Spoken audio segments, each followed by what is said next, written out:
From shadow peaks to oceans torn, a new adventure day by day. Ring terror awaits, come what may.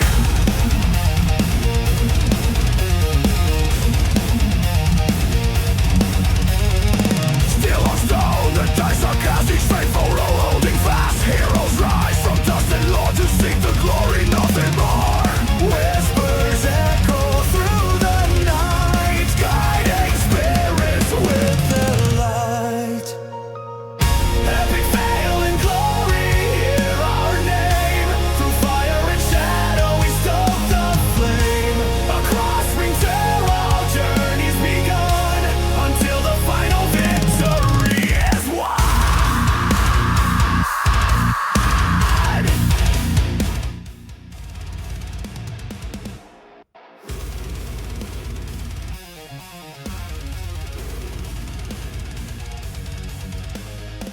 Monsters lurking, shadows creep, secrets hidden, buried deep. With every challenge, we will stand, united, fearless, hand in hand. No turning back, no fear, we hold our destinies in stories told. Epic fail and glory, hear our name. Through fire and shadow we stoke the flame. Across ring terror our journey's begun, until the final victory is won.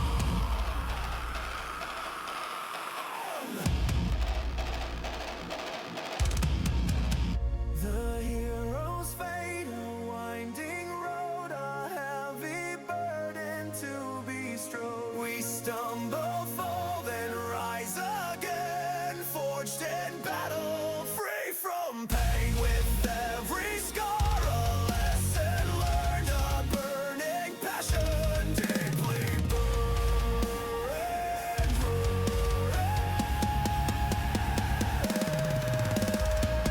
Epic fail and glory, hear our name. Through fire and shadow we stoke the flame. Across ring terror our journey's begun, until the final victory is won. For every loss, a triumph near. Conquer all your doubt and fear. Epic fail and glory, we're the call. Standing tall through it all.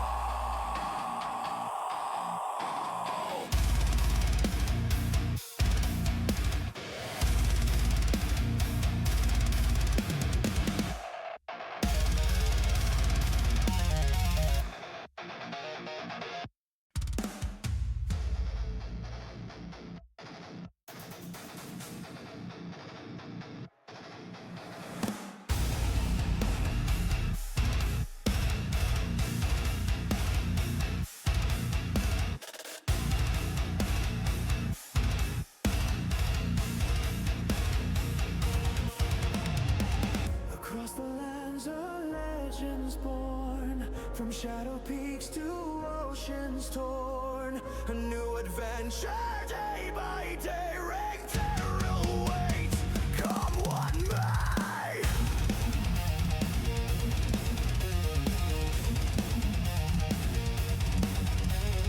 Still on stone, the dice are cast, each faithful roll holding fast. Heroes rise from dust and lore to seek the glory, nothing more.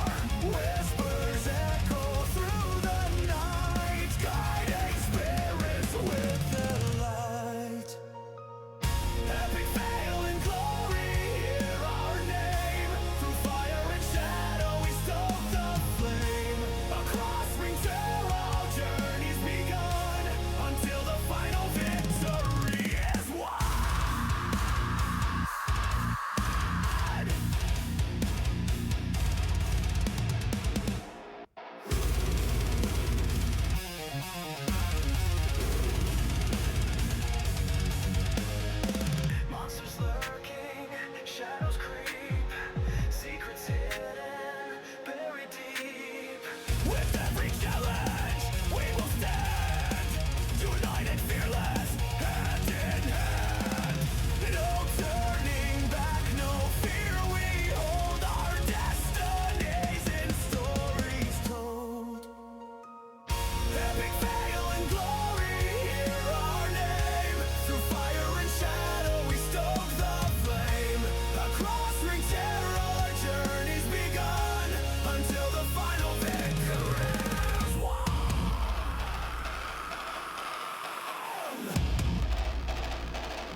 From shadow peaks to oceans torn, a new adventure day by day. Ring terror awaits, come what may.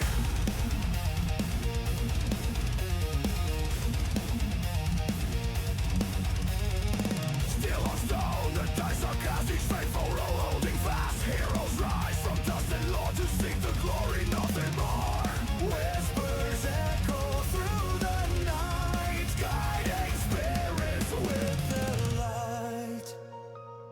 Epic fail and glory, hear our name. Through fire and shadow we stoke the flame. Across ring terror, journey's begun, until the final victory is won.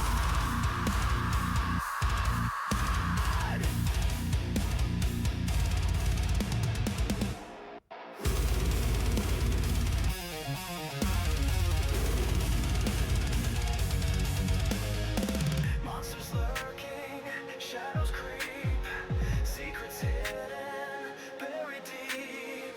With every challenge, we will stand, united, fearless, hand in hand. No turning back, no fear, we hold our destinies in stories told. Epic fail and glory, hear our name. Through fire and shadow we stoke the flame. Across ring terror, our journey's begun, until the final victory is won.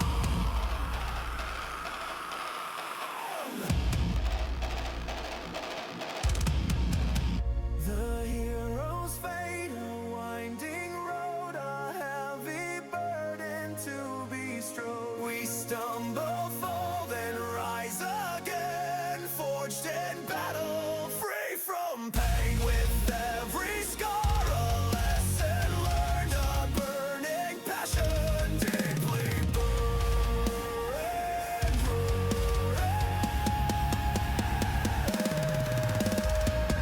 Epic fail and glory, hear our name. Through fire and shadow we stoke the flame.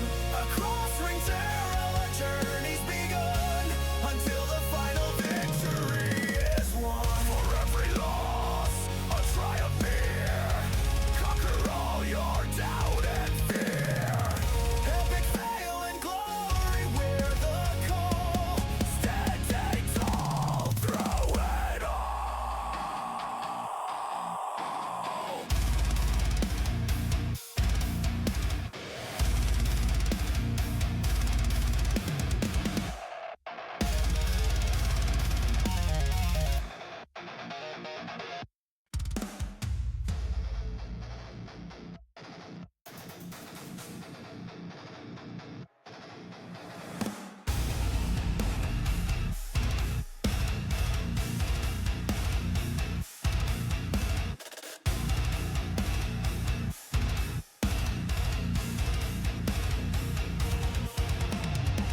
Across the lands of legends born, from shadow peaks to oceans torn, a new adventure day by day. Ring terror awaits, come what may.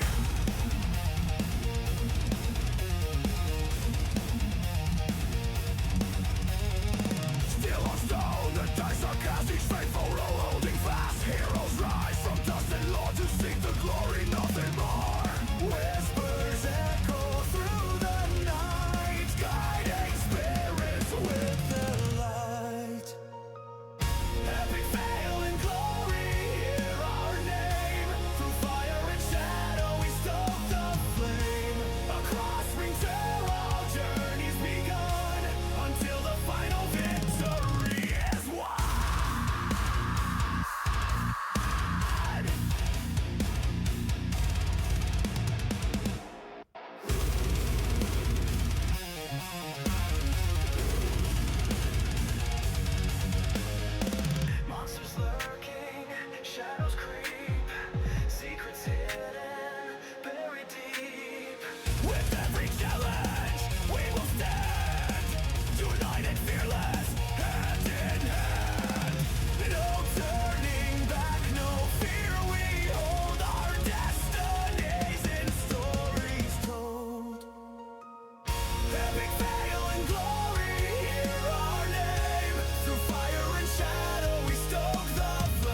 From shadow peaks to oceans torn, a new adventure day by day. Ring terror awaits, come what may.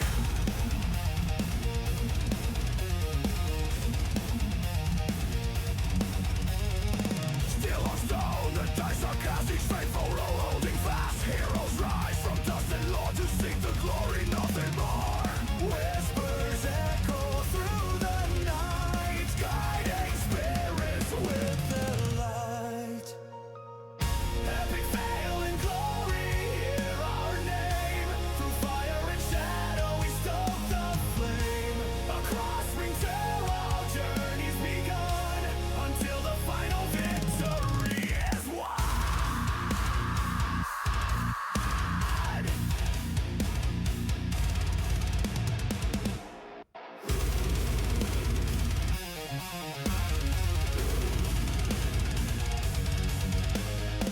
Monsters lurking, shadows creep, secrets hidden, buried deep. With every challenge, we will stand, united, fearless, hand in hand. No turning back, no fear, we hold our destinies in stories told. Epic fail and glory, hear our name. Through fire and shadow we stoke the flame. Across ring terror, journey's begun, until the final victory is won.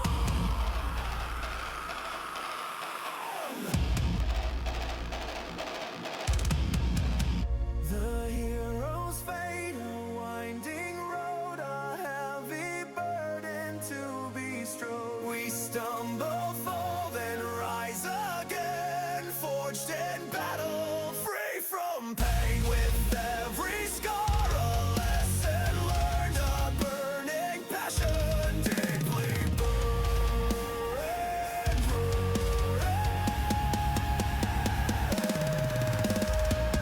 Epic fail and glory, hear our name. Through fire and shadow we stoke the flame. Across ring terror, journey's begun, until the final victory is won. For every loss, a triumph here. Conquer all your doubt and fear. Epic fail and glory, we're the call. Standing tall through it all. How's it going, everybody? And welcome to tonight's episode of Epic Fail and Glory, Episode 7, The First Age. As we've left off, our young adventurers spoke with King Zaeth, sharing some knowledge on Jorgen Shadefeather. I'm echoing through somebody's mic. You were thrust into a partnership with Axel. The king knew his daughter and that his daughter had feelings for him. You knew that Red Tooth has ties with several moon wardens under the table. You know there is a cult called the Children of the True Moon. You also learn that the god Talos is actually an evil god and has been using Father Ditmus as his new champion. Lamano put a local spell on a coin to track Jorgen and found the coin in a note near a small fountain. Axel led you to a man named Boogie, and Boogie had been working on a slide type boat for the sand. He calls it the Boogie Slide. And let's go ahead and let's get this out of the way. Let me get my paper ready. Go ahead and let's get this going over here. Roll initiative, everybody.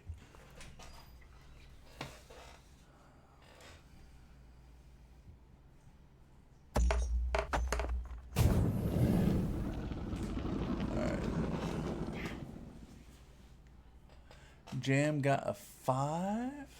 What?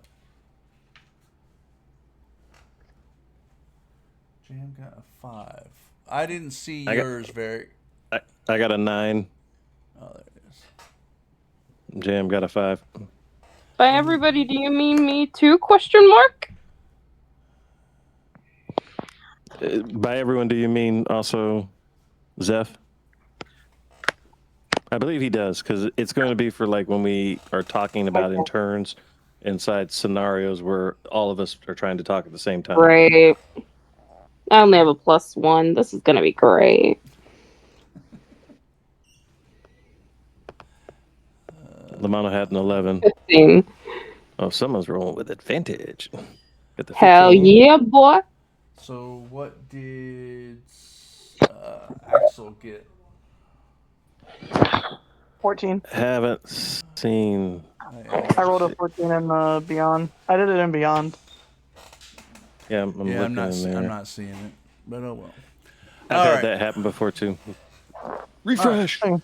So leading off, We'll have Zeph, Axel, Lamano, Varric, and Jam bringing up the rear. So with that being said, as the night before your journey, it's not one that you would call good. So the night is kind of restless. So as I go through all these things with you all, I will have you roll a con save at the end of when I get done speaking about your character. Lamano. Ooh, that's echoing. Who am I echoing through? Sir. Testing. That'd be you, Zeph. Yeah, I'm echoing through Zeph. I think You got a I cleared kickback on your mic. Lamano, a dream takes you. And in this dream, you see it for the first time. Orange skin, tusk. Why would you take it? Just end its pathetic life. I can use him, Veilstrix. So this changes the plan.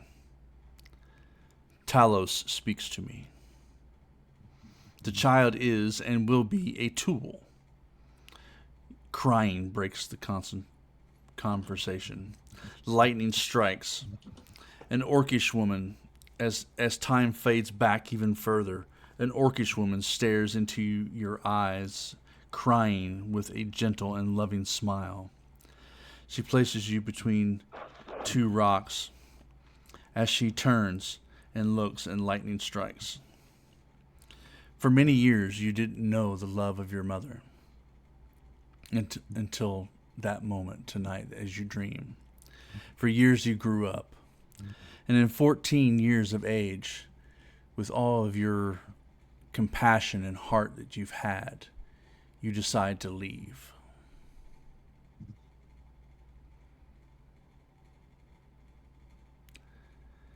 On your journeys, you come across and you see this man walking a path.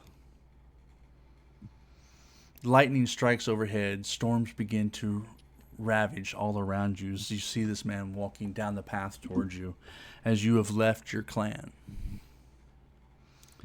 Go ahead and roll me a Constitution save.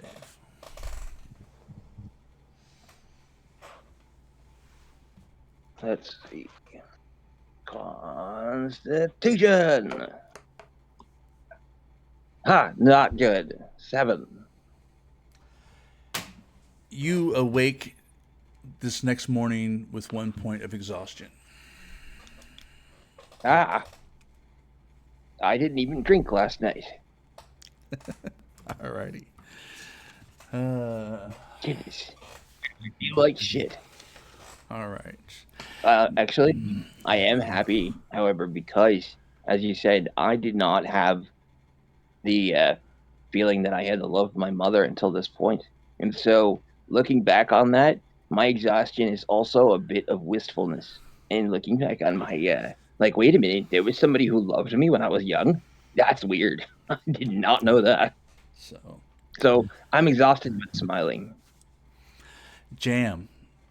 18 years ago, your farm was attacked by a patrol of orcs. You remember your parents taking you and hiding you in the cellar door, hidden within the small home. Looking through the cracks, your mother hand over your mouth. You watch your father, sword drawn, ready to defend, as you hear others and distinctly hear the commanding call for the king of Eldorir, and the thunderous roar of horses, clanging of weapons, death. And then you hear it in common. Ditmas must die. As you arose from hiding, your father is being healed by a paladin. And then he turns to you, smiles, and hands you a silver coin. This coin has the first image bust of King Eldorir. It is the first coin of the new empire.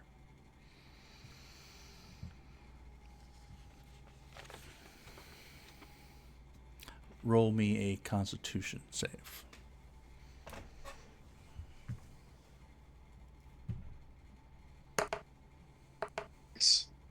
A 21. You wake up with renewed energy,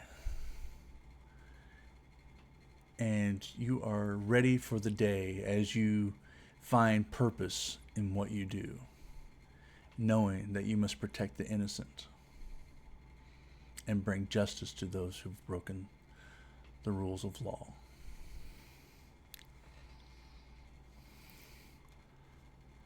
Varric. Heart and stone, hammer and pick, fervor and song.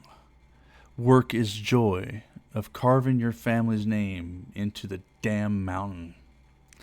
Selling silver and stone, mundane, dull, barren, fruitless to you. It was never about your strength or your courage, but your right to choose. Your vision changes to a day of trade with the Crystal Monastery. You see a tall, young Goliath moving crates with ease. Even then, you see yourself and dispense like a dispensed piece of cancer that rots in your gut, eating at you. It flashes to you and your father arguing that night as you shave your beard and you cut your hair. Your father cursed you as you left for the mine. The other miners muttered amongst themselves. You knew it was coming. It was the worst beating you have ever taken. Your eyes catch just a glimpse as you are picked up by Vin and Tome. Take him to his home. Flash forward to the entrance of the mountain home. Lightning flashes across the sky. Hours later, you sense a tingle, static in the air. You see a man in robes, Ditmas, as you awake. Constitution saving throw.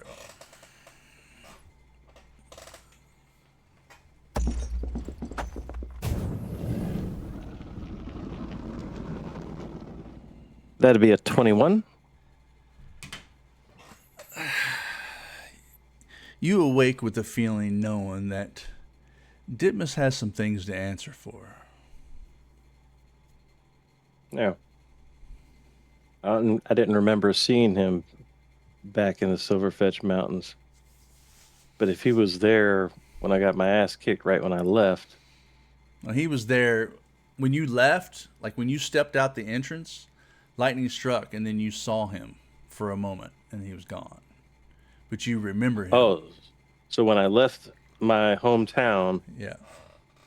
lightning struck, and I saw him in the afterimage of the lightning strike, is Yeah. what you're saying. Something like that. Why the fuck would I have seen him there when I didn't even meet him until I got to Abordia? Yeah, he does have some things to answer for. So what's the 21 do? You have no exhaustion points. You wake up with renewed fervor. You're ready to go. And just out of curiosity, Vim and Tomb, who were they? Vin and Tomb were two other dwarves that you decently got along with. You did get along with him pretty well. Other miners that mined alongside you, they never gave you any shit for the way that you felt about things. But at the same time, they knew like how dwarven society was, so they kind of let things go to the point to where it was like, okay, now we just need to take him home. So Gotcha. they didn't step in to defend you. Understandable. But at the same time, they did make sure that you got home. Oh yeah. Respect. Respect. All right, so who we got here? Lightning strikes across the skies, and the moon, Thesari, shows full as it peers through the broken clouds. Then a bolt of lightning hits the sand. It creates a glass sculpture in its strike. Spikes, the smell of blood, flesh quenches your breath. Your eyes narrow. You leap from the wall, hitting the sand, moving towards the scent. Axel, your lungs feel fresh and full and breathing heavy as each breath and each stride takes you further into the sand. The next morning, a lady servant, Sasha, says, "Your face." You go and look into the mirror, and your face is covered in blood.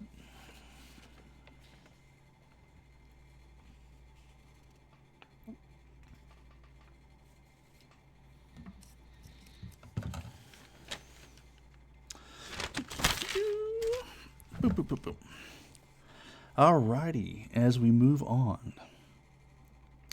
You're quick to get to sleep, knowing that, as we go into Zeph, you're quick to go to sleep, knowing that the adventurers may move early. Simple enough as you rush home, and your husband tells you that he has been summoned to an inquiry of his recent actions. You know if they learn that it will be certain death for him. He hands you 100 gold and tells you to go, my love. I will meet you in the next life. That night, you find a spot on a rooftop comfortable enough for what it is, and in the moon of Thesari shines upon you, a dream takes you as well. Flashes of fire of the hells, a wedding in secret, rituals, turnings, hidden joy, seeing the chaos unfold. You wake hearing the buzzing morning of work. The day has started. Go ahead and give me a Constitution saving throw. Alrighty. I got a +5 to this. So What did Axel get? I didn't ask Axel. I was gonna say I didn't hear you ask Axel. I didn't know I didn't know Yeah, you needed me to roll if I needed to speak. Sorry. Beliefs and saves. I can't tell what that is. Oh, 15. 15. That is enough. You wake up. Oh God, Oof. it's a 7. I took her luck away. I took her luck away. The stress of the night. So basically, the stress of the night, knowing that your husband will be. It's not that you don't. It's not that you don't love your husband, but you know that there are other things and plans that you have deep within your heart, your soul, and you left without really expressing any remorse. Because you got him into this. You got him into dealing with Red Tooth. You got him into dealing with the illegal turnings, the illegal parts of defying the actual Moon Wardens. You basically created a mole within the society. And as he comes and tells you this, it all dawns you that like all the things that you've helped him do has caught up to him, and now he's being brought into question. And you know it's time to go. Like you've gotten out of it what you want. And even though he just gave you 100 gold, your anxiety for getting out of the city and getting back into the desert to find your next triumphant goal in life leads you to hiding on a rooftop to where you can see this group of adventurers start to leave. And as you do so, you actually had went to that morning as you wake, you make your way over to Boogie, and Boogie tells you this and that, and you persuade him. You persuade Boogie to let you captain this ship. So he hands you this small little bottle, and he tells you, he says, just point it towards the mast, and it will move the ship. Right. So he says it's what you're telling me? Bottle of gust. That's a name and a half.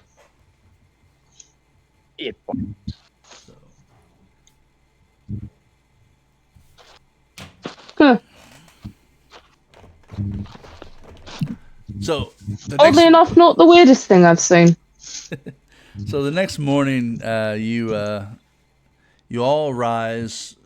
A couple of you do have 1 point of exhaustion. So you guys wake the next morning, all come up, and you guys are still staying at the Oasis. So you all come down for breakfast, or come out for breakfast there. Ducky, I wrote a prayer letter to Anher, which is in our party chat. If you want to see that at some point before we actually go on our journey, doesn't matter right this second. Well, I can't pull it up on the screen because then it'll block on the stream. So I'll have to look it up over here. Where are we? There we go. Alrighty, let's find our chat. Boop. All right.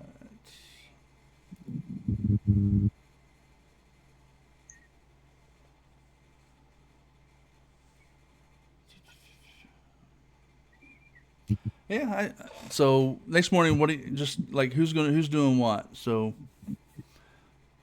starting with the Zeph. Zeph, you rolled the highest on. So what are you doing after you awake? Well, she does go down for breakfast, but she is most likely the last one to come down for breakfast, purely because she is, she's thinking about basically what she's done, and that if it goes the way that she's scared it's going to, that she's essentially just condemned her husband to death. So there's that. There's that. Yeah. And it's just that it's like her mind, on the inside of her mind, she's thinking, what the hell's wrong with me? What have I done? But on the outside, doesn't show that at all. It's just like stone cold, intense concentration. Maybe a little too much, but she doesn't make it obvious. Yeah. So she's just eating her breakfast. Deep down, like you did love him. You did have some respect for him, but it's like at the same time, he's like, yeah, I knew this was coming. So. Mm-hmm. Alrighty. So starting off next, we have Axel. Axel, you wake up and you wake up really refreshed and ready to go and good sleep, good rest. You do wake up and look in the mirror and see blood on the side of your face.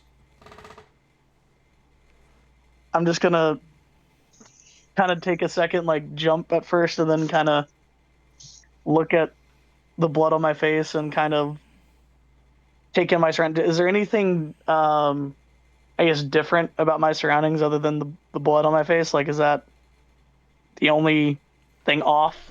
Do a do an observation, like perception. Perception check. Yep. Uh, where is there? It is. Dirty 20. You look at your fingernails and they're just covered in like you can see like there's probably bits of pieces of flesh, blood on your hands. You realize that even your sheets where you were sleeping are partially ripped up, and there's a window from your room that is open. Okay, I'm gonna immediately take the sheets off. Um, burn the sheets. In the fireplace. Uh, and if there's any more blood around, yeah, I'm just gonna try to burn it as best I can to like get rid of whatever evidence is there. And then just find a bucket of water and try to scrub myself clean. If there's anything that doesn't have blood on it but it's torn, I'll mend it. Um, so it'll at least not like as bad. Um, and after panicking for probably a little too long, I will go over the list of materials that I need for uh, to carry with us through the desert, and get a little bit more uh, readily available to leave. Not really knowing what exactly is going on, uh, but yeah, I'll also make sure I get the mining supplies that I know I'm gonna need. That I probably have in a corner somewhere that I'll have to dig out through various other materials. And uh, yeah, I'll just pack and immediately get. Well, I don't know if we ever decided on like a meeting place. I think we were going to go to Boogie's, I think, to get the boat or to get the sand sail. I think that sounds accurate. So as you No one's denying me. finish getting cleaned up, Yes. as you finish getting cleaned up and getting everything packed, there's a knock at the door.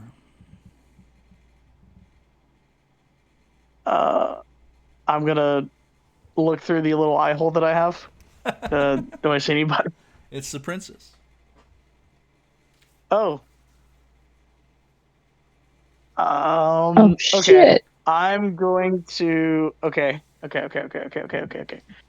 Bro, damn. Because all the feelings, and all that stuff were not known to me until recently. I am going to proceed to go out the window that was open. He doesn't want to deal with this. He's like, "Fuck this shit. I'm out." I'm gonna All right. no. Give me athletics or acrobatics. All right, I'm gonna give you acrobatics. Oh, I will say before I leave, I'm gonna scribble a note quickly, and just put on there "be back later," and just kind of leave it like on my desk, on like my little desk that I have. Yeah, but here we go. Off to get 22. smoked. You're able to I'm leap on my way. out, like you kind of jump out and start scurrying down the side wall of the palace, basically, and you make your way Yeah. down, and you're exiting very quickly. Moving on, we have we have Lamano. So, Mono, you wake.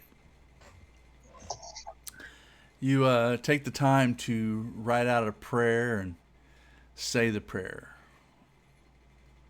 So how do you prepare yourself for the next day? You're muted. Oh, yeah, I just the I wrote it into chat, and you can tell me this isn't the case. My visual representation of the fatigue that I have is that I was crying in my sleep, and like tears were um, some like were bleed or blood. Which I go to my mirror and I try and wash off my face, and just like they are not going away. God damn it! Oh, I'm exhausted. Um, I don't like seeing other people like this. I want to be a happy guy who, is there to bring joy to other people. How do I fix this? Um, all right. I am. I opened my door a little bit, and I want to see if you said at some point there were ladies of the night who stayed here. If I can see any of them, I want to like ask them. Actually, what do I see when I open the door You to my room? you don't really see anything. It's quiet morning. Go ahead Right. and where are we at? Let's go ahead and pull this up. Pull this up. Go ahead But and give. Since you want to bring that up, let's go here. Not that one. Not that one.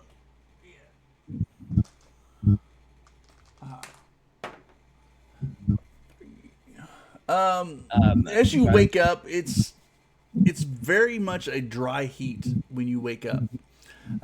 It's a dry heat, normal day of travel. Basically, you would know,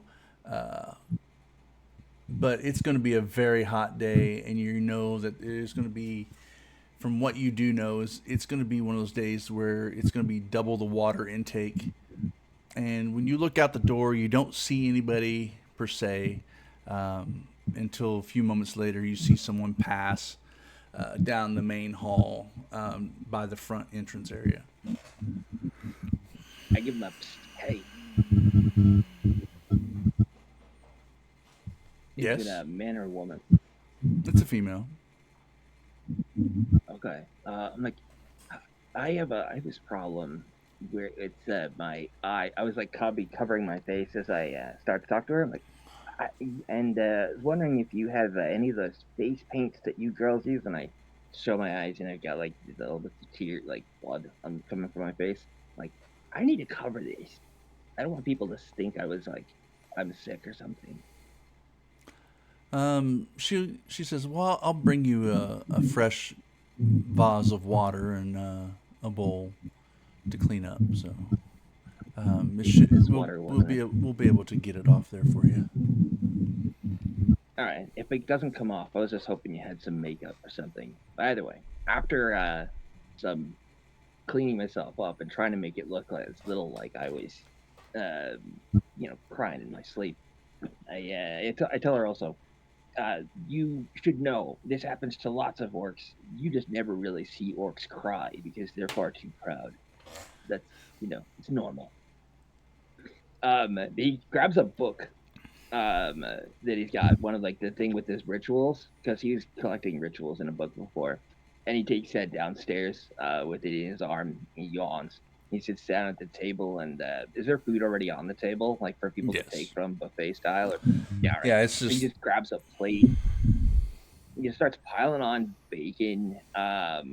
Some puts a puts that down on the table. Puts a mug of mead, and then like grabs 2 cups of water and puts them next to it, and looks at everybody else and he's like, "Guys, some of these rituals are just so sad. You would not believe the history of these people. They are they are fascinating here. I kept me up all night long.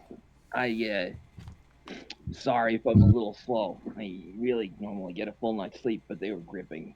And I start to just eat lots and lots of bacon, potatoes, um, and I look over to see like I don't know how long we're gonna go, guys. Do you want to see if they can make us up like a bunch of bacon or stuff that might be preservable to go? I don't like the idea of just eating rations for many days on end. all right. So you were the first one to arrive to the breakfast table, and there are a few people there. that are eating. Oh, I thought others would be down there.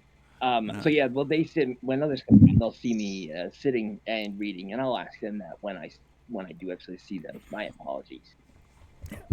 so, all right. Actually, I'll just ask the kitchen staff to think of some stuff that we can go with. I'll pay you for it. I just want something that's perishable, stuff with salt that won't like rot or go bad in the desert, and cheese. Cheese was made for the desert. Very well. We can make Yeah, you. sit back. We can make you a standard ration pack. That's probably going to be 5 silver. That's fine. Yeah, I just want something that's a little bit better than standard rations, and the food here has been good so far. I appreciate your time. Yep, sure thing. So moving on, I'll give as we it to you. come as we come to Varric, the morning arrives, and you feel pretty good. Well, considering I'm waking up probably my normal early routine, I run outside real quick and I do a couple speed drills up the side of. I'm sure there's some sand dunes around here since it's a sand area, right? Yeah. Yeah.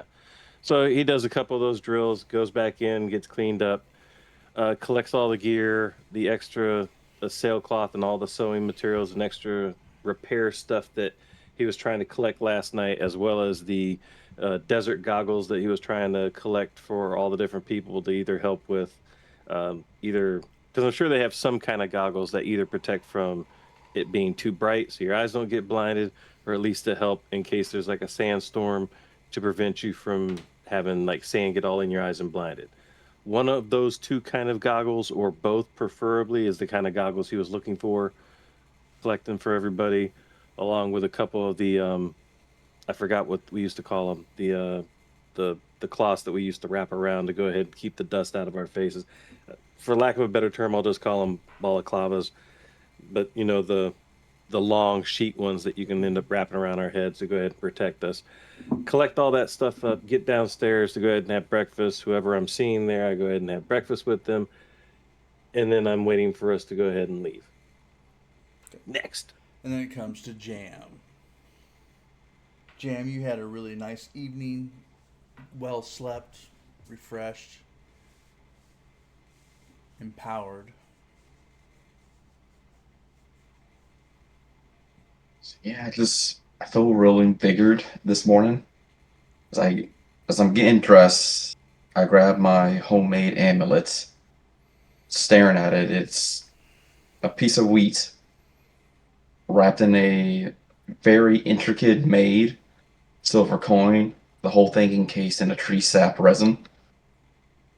Staring at it, remembering the dream slash memory I had last night, and repeating to myself, for the people of Abortia. So I get dressed, go downstairs, eat, ready, knowing what I'm doing is right. So you all end up at the breakfast table. And as the three of yous actually finish eating and making your way out, we'll come back to Zeph. So Zeph, you're making your way over to the boogie slide, or are you gonna just wait? Yeah. Yeah, she's just making her way over to the boogie slide.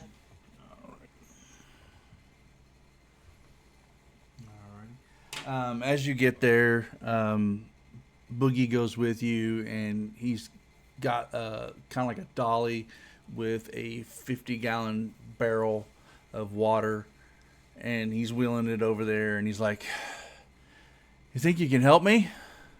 We got to get this water on there for you guys. I mean, you're going to be gone a week, and water's very important." She's kind of in that mind of, do I have to? She doesn't say it. She's like, oh, do I have to? But no, she does. Alrighty. So again, give me a strength check.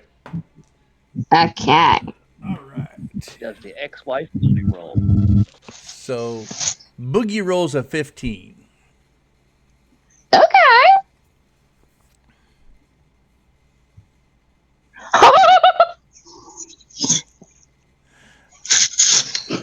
Even though it's more psychological than anything, as you do attempt to help, but realizing that Boogie, even though he looks like Shaggy from Scooby Doo, he was able to pick it up and roll it up on there himself, and then stand it back up, and you kind of had your hands on it to show that you were helping. I helped. but you didn't. I helped. But you didn't really do much. But he got it up there, and he's like, "Oh, hey, thank you. Couldn't have done it without you." I'm kind of like standing next to them. I kind of like lean in sideways, like, if you tell anyone what you just saw, I will cut your tongue out. Do you understand? So what? Good. You're kind of creeping And it's me almost out. like, we'll get used to it. I thought we were cool, Zeph. But all right. But We hey, are just make sure cool. they bring the boogie slide back. All right. I'm gonna go get some more sleep. That wore me out. Clearly. So as you sit there and finish up, you've got the bottle of Gust. You sitting there, and we move to Axel. As you scurry your way out of the palace grounds and make your way down, do you go to the Oasis or do you go to the Boogie Slide? Did we decide where we were gonna actually meet to take off, or was that not really planned? Because I don't recall. I think it was an agreement to leave that morning. Yeah, I just don't remember if we said meet at Boogie's or meet at the Oasis. I know they're staying in the Oasis, so I might. Like, that's what I'm saying. Like, I'm debating on if I would go to the Oasis if I know that's where we're supposed to meet at, or I would imagine we probably want to meet at Boogie's though, because that's where the boat is. So I'd probably go to Boogie's. Okay. I want to say. So you make your way down, and you see this.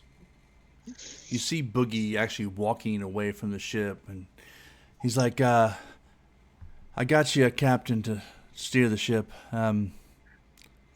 She'll do you right. But take it easy, dude. You'll be all right, dude. I gotta go get some more sleep, man, because I'm tired." And he leaves. From what? And he just nonchalantly walks off as you look over and you see this female tiefling moving some things on the ship.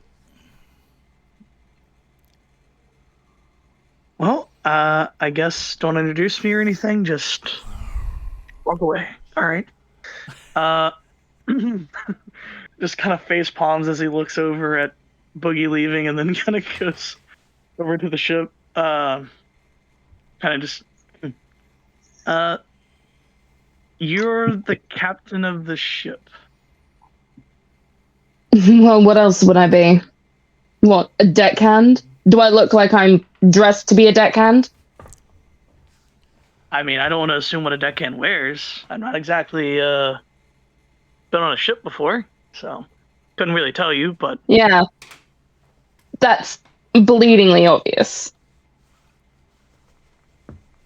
I can tell this is going to be a wonderful adventure already. All right. But yes, I am your captain, so to speak. Have you That's driven what one they of these want before? from me. Nope. Right. So, but you've driven a boat before. Yes? Have I driven a boat before? I literally expect to hear another nope. It's like the false confidence. Of course I have. I've driven several boats. So, for years. so you do have a broad history of the desert life prior to coming to Frisell. So give me a history check. Oh god. If it makes you feel any better, Let's I believe in see. you. I would normally Hmm, guidance this, but I don't know her, so I'm not doing it. I'm just gonna see. This is like a knowledge check. 12. You have seen in your younger years, you have seen these sail vessels for sand operated. So you've seen like these boogie boards with like these wind sail surfboards. You've seen all these different other types of sail devices My prototypes. by other groups like renegades and pirates. You've seen all these different things on the sand, and your folks have even steered one of these type ships. Nothing this small, Ah, but they've been a part of a larger group that sailed on something like this. okay. I mean, well, I know the gist of it. I know enough to get us where we need to go. Hmm. You don't sound as confident as you did a second ago, but I'll take your word for it because why not? Uh, my name Well, is you don't Axel. exactly have a choice. Well, I was going to introduce myself, but yeah, that's true. My name is Axel. Zafira.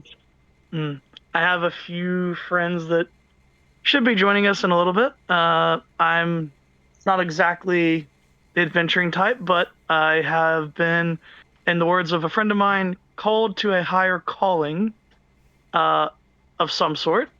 Still trying to figure that out, but I'm sure you'll understand soon. Hey, called me a friend. Alrighty, I'm coming in. assuming I'm assuming the person who said you were brought to a higher calling per se was either one of those religious nutheads. Yeah, I'm not exactly a religious type, but I like the sound of it, so why not? And she's So kind of like she's looking at this person that's standing near her, but on the inside she's like, I am so screwed. Um,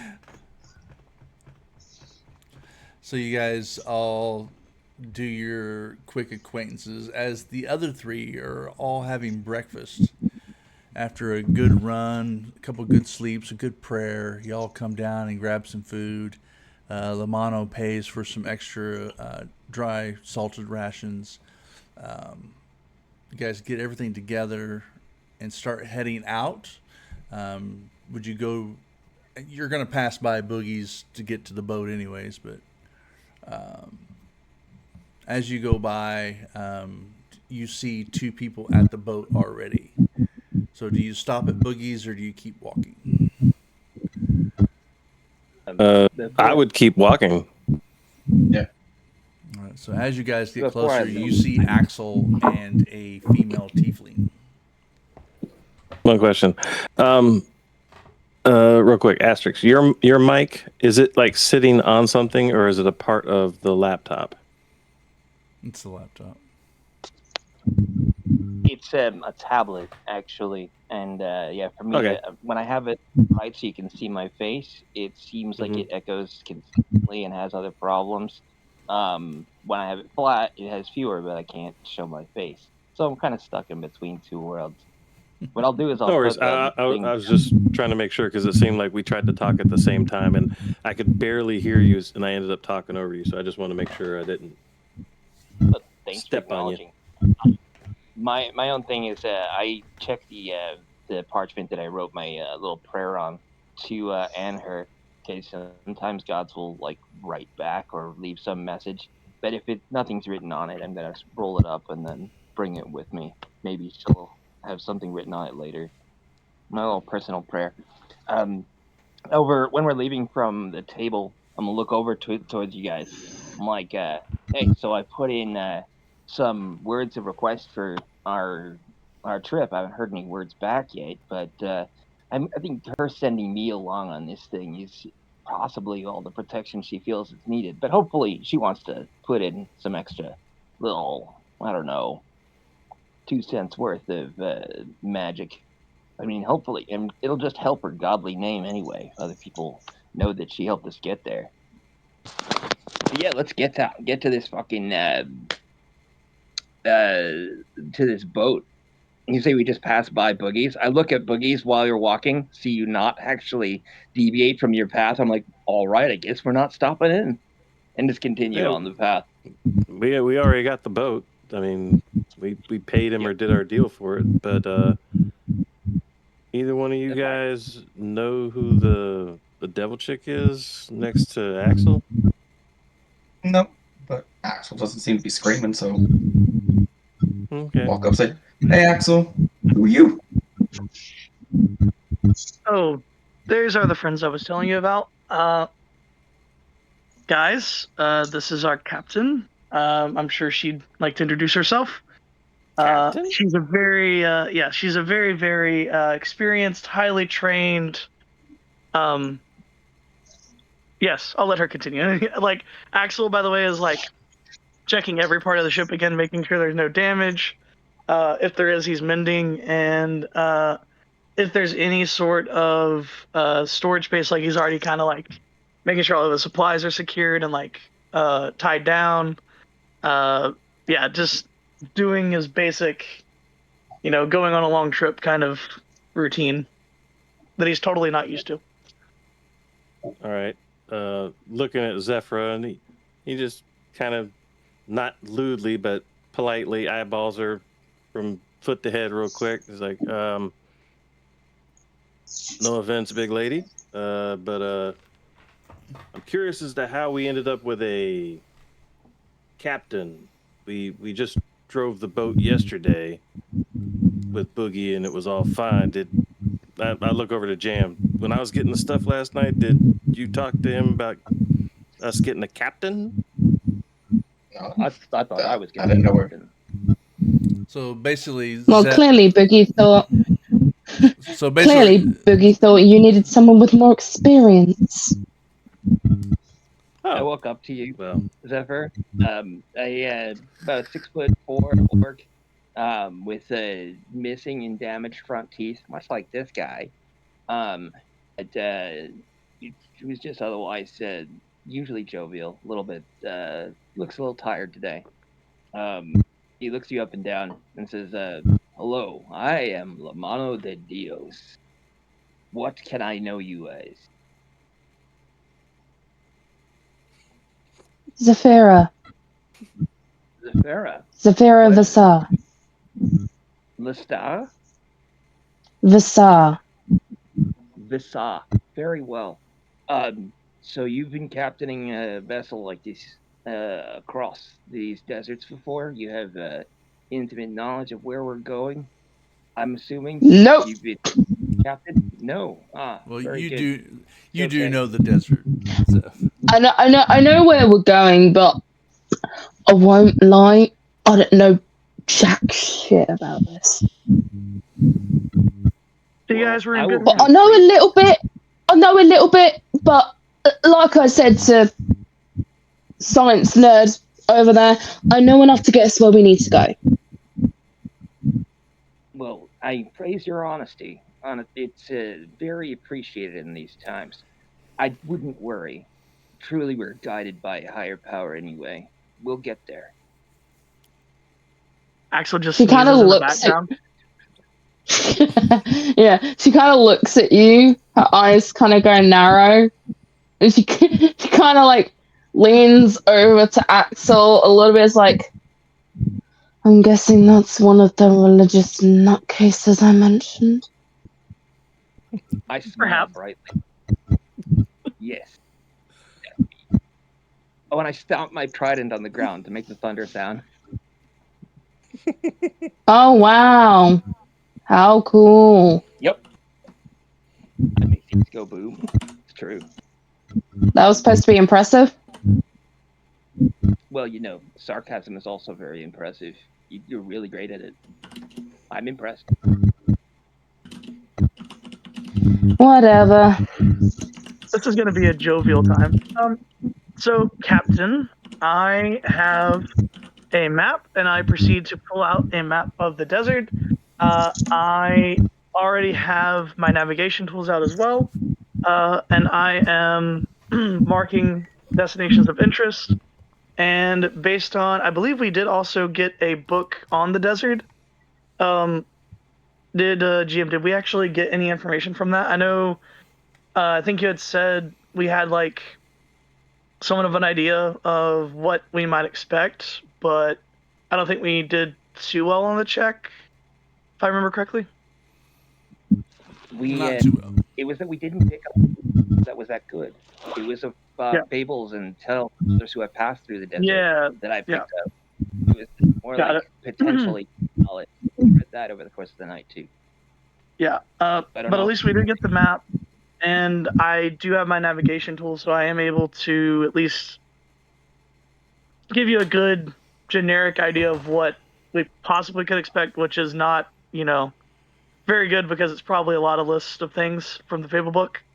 So yeah, just be ready for anything, because you can use your well experienced sailing for us to get there safe. Also, I will let you know, and I point to the glyph that was etched into the mast, I believe.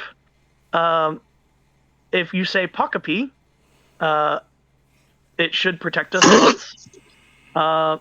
C-Pop, as he likes to call himself, did Oh my god! put a one-time ward on the boat. Yeah, I had the same reaction. Anyway, so just know that, and yeah, just don't kill us, and we should be fine. Also, I can. So, and this is a fun fact about little fun fact about Zafira. Her father, before he, because her father was also a member of the Moon Guard. Mhm. Before her father became a member of the Moon Guard, he, before Zafira moved to the, I've kind of see now that I know the references, I've kind of thought of a really fun background for Zafira. The majority of her life, she has lived in the desert, but she was born in Nicodranus. So she's come a fairly long way from, where she was. And I'm gonna assume something here. I'm probably gonna have to roll history to see if I recognize the name that they just told to me, considering where I was born. Go ahead. Okay. I really hope I do, because it's gonna be so funny if I do.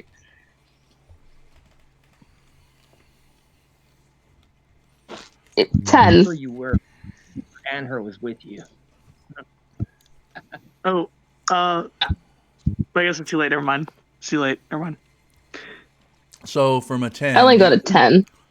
So from a 10, you would not know of Pokapi. You do know that.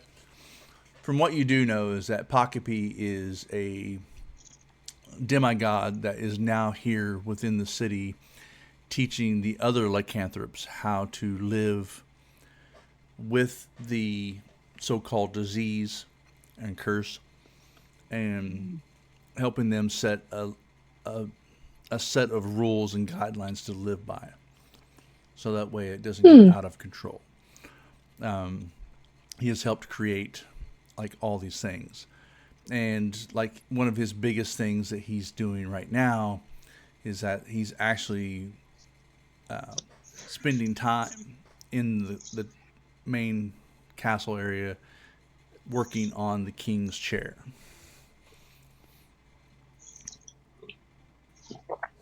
Oh. But he's Well, if I'd have known. But you would not know that he's from there either. Okay.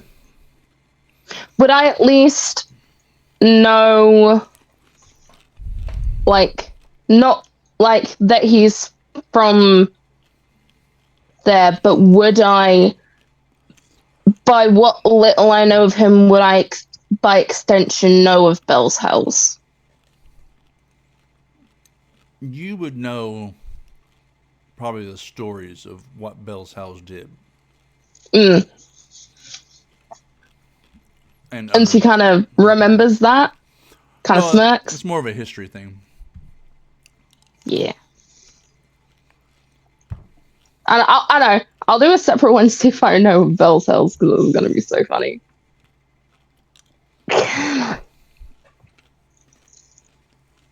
What the fuck? Nope. Ah. Never even heard of Bell's House. Nope, apparently not. So, all right. So you guys all get on board. Y'all meet. The barrel of water was strapped down. Zeph has the bottle of wind gust. That I do. I go ahead and hand out the goggles to the five of us because I did not know. Well, actually, it would have been the four of us because I did not know that there was five of us. So sorry, Zeph. I'll politely decline since I have my own, and Zeph can have mine. Okay. Yep. There you go. And also the head wraps. People need them. Which I would say, I know this is more of like a cosmetic thing, but I would say I'd have my smithing stuff as well for this because it's good and insulated for the heat, and it's designed to handle high temperatures. So.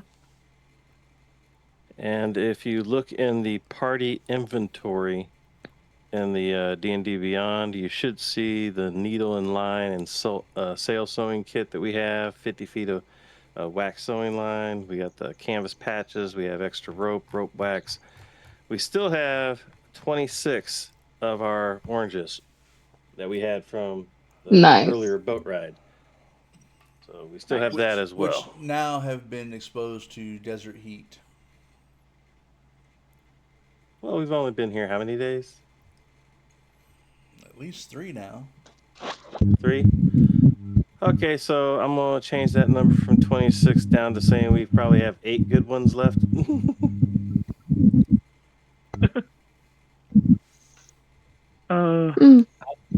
Started eating any of the ones that looked like they were going bad, or like they were going to get too soft or something. I just start munching on those over the course of time. Hate to see them go to waste. And don't want scurvy. I mean, we paid for them. These very fashionable goggles, by the way. I like them. I wouldn't be caught dead wearing these. Well, let's hope you don't have to, Zeph. Alright, so you guys... Good. Nobody yet has died around me. I'm very good at taking care of the people in my surroundings, even if they're not good people. I feel like that last little phrase was pointed at someone, and not in particular, and I kind of just nudged in her direction as I'm preparing and finishing up everything.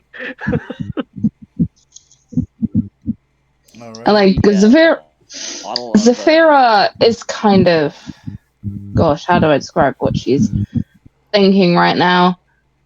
She's kind of thinking, like, she remembers vaguely like, the stories of Bell's Hells and what they did, but I feel like the stories she would be more familiar with, considering if you haven't picked up on her surname yet,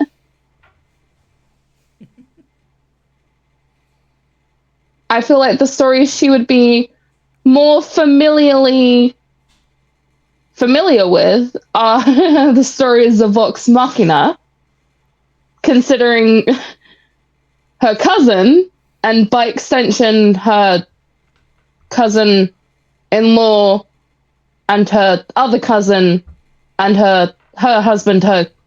She has a lot of family in that group. Yeah. As Varric, he's completely unaware of anything of the world of Exandria, so he would not know your family name or any of that connection. Yeah, but for like people that do kind of it's kind of for people in the party that do know that world and they know of certain group, it would be easy to tell because it's in her image. She kind of has where her cape connects to her armor. She has two small plumes of black feathers around the clasps, and she has one plume of black feathers in her hair. And she remembers specifically something that her cousin Vexalia told her, that if you were to follow, she remembers a distinct conversation that she had when she was younger with her cousin Vexalia, and it was all about, apparently Pike had said something. Loads of people found it confusing. For some reason, Grog was the only one that understood, but we were not even going to get into that. And she remembers the conversation that if you were to follow a god, what god would you follow? And, Zafira, as a then around 15, 16-year-old tiefling living in the world of half-elves, very out of place, she would probably say that, once she started to get hints of, who... She basically forcibly convinced Vax to also, educate her in the ways of the Raven Queen, essentially. Much to his reluctance, I would say, but yeah. We're tracking a Raven. Ravens are very interesting. We're tracking a Raven. One of them is very interesting. He's on our radar. He escaped me once. He will probably do so again, but eventually I'll get him. Interesting. All right. Well, do we have everything we need? I believe so. Yeah. Yep. I'll go ahead and work the ropes on the right. Who's going to work the ropes on the left? I'm not particularly strong.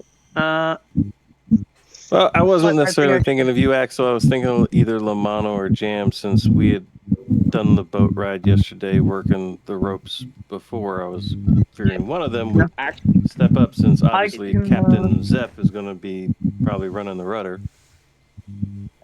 I can help navigate. Yeah, I'll take the left. All right. So we're ready. Go ahead and start trying to pitch the sails to catch some wind for whichever direction Zeph is saying we're supposed to go.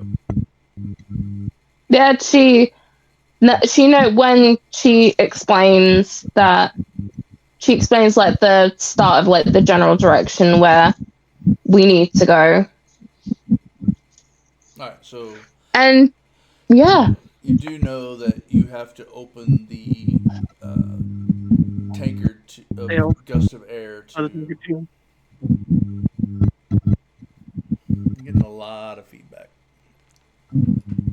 Yeah, I was hearing it too. I think it might be you, Asterix, but you're on mute now, so I don't know how. Now it's good, I think. So you have the vial of gust in your possession, Zeph. So you would have to basically open it up and point it at the sails. Okay. And yeah, she once the sails are all, up and dandy, then yeah, that's what she does. Alrighty. So you open it up, and the wind, as you point it towards the sails, the wind gushes out of the vase. Give me an athletics or acrobatics. Actually, it'd probably be a strength check. Maybe athletics. All right. We'll go athletics. We'll say that. Thank the gods, because I I'm- have advantage. I'm giving her guidance as well. Oh my god. Let me roll that first. That's a +4. So in total, I need to add a +10. Or another +4 on top of what I roll. So that's, oh gosh, that's disgusting. Okay. So that's 21. Alrighty. So you feel it kick as you take the cork out. You feel it kick as the wind comes out and lights up the sails, and you guys begin to move. And who's running the rudder? I believe that would be the cap. No, that would be because she's doing the gust of wind. I'm doing right rope. Jam's doing left rope. So it's got to be either Asterix or Axel that's doing the rudder. So Mhm. whoever decides, you guys start sailing out away from the city, and you start making your way pause. into the sand. My apologies. My thing crashed just as I was about to say something. As you open the bottle of Gust, I'm using thaumaturgy to make a big fart sound. Okay. Alright. Lost all its moment See- because my Discord crashed that exact second. As soon as Like, this he's opening- happens, she gives you the. If looks could kill, and send you into the embrace of the matron of ravens, that is the look she is giving you right now. You see him laughing his ass off. He is thrilled with your response. He says, "Atta girl, Captain! Let's get him!" And I say, "Off we go." Jeez. If anything, I would want to try to be the one to navigate a little bit with the map, but I'm cool with either job, to be honest. So I mean, I'm open to you helping navigate. yeah, because I have the tools and whatnot on me. Yeah. Yeah, that's fine. Yeah. And plus, out of everyone, you're the one who knows Zafira the most right now. So So as you guys I have a total of begin 30 minutes. sailing, and the wind picks up, and you guys have all that, and the day's heat just starts beating down on you. And Real quick, I just realized something. Varric, as he's doing the ropes, he's like, "Shit, I'm being rude." Zeph, name's Varric Red Knuckles. what? Name's Varric Red Knuckles. Sorry, I failed to introduce myself earlier. That was rude. Why does your last name sound like a disease? Because that's usually what I leave on people's faces. Clearly.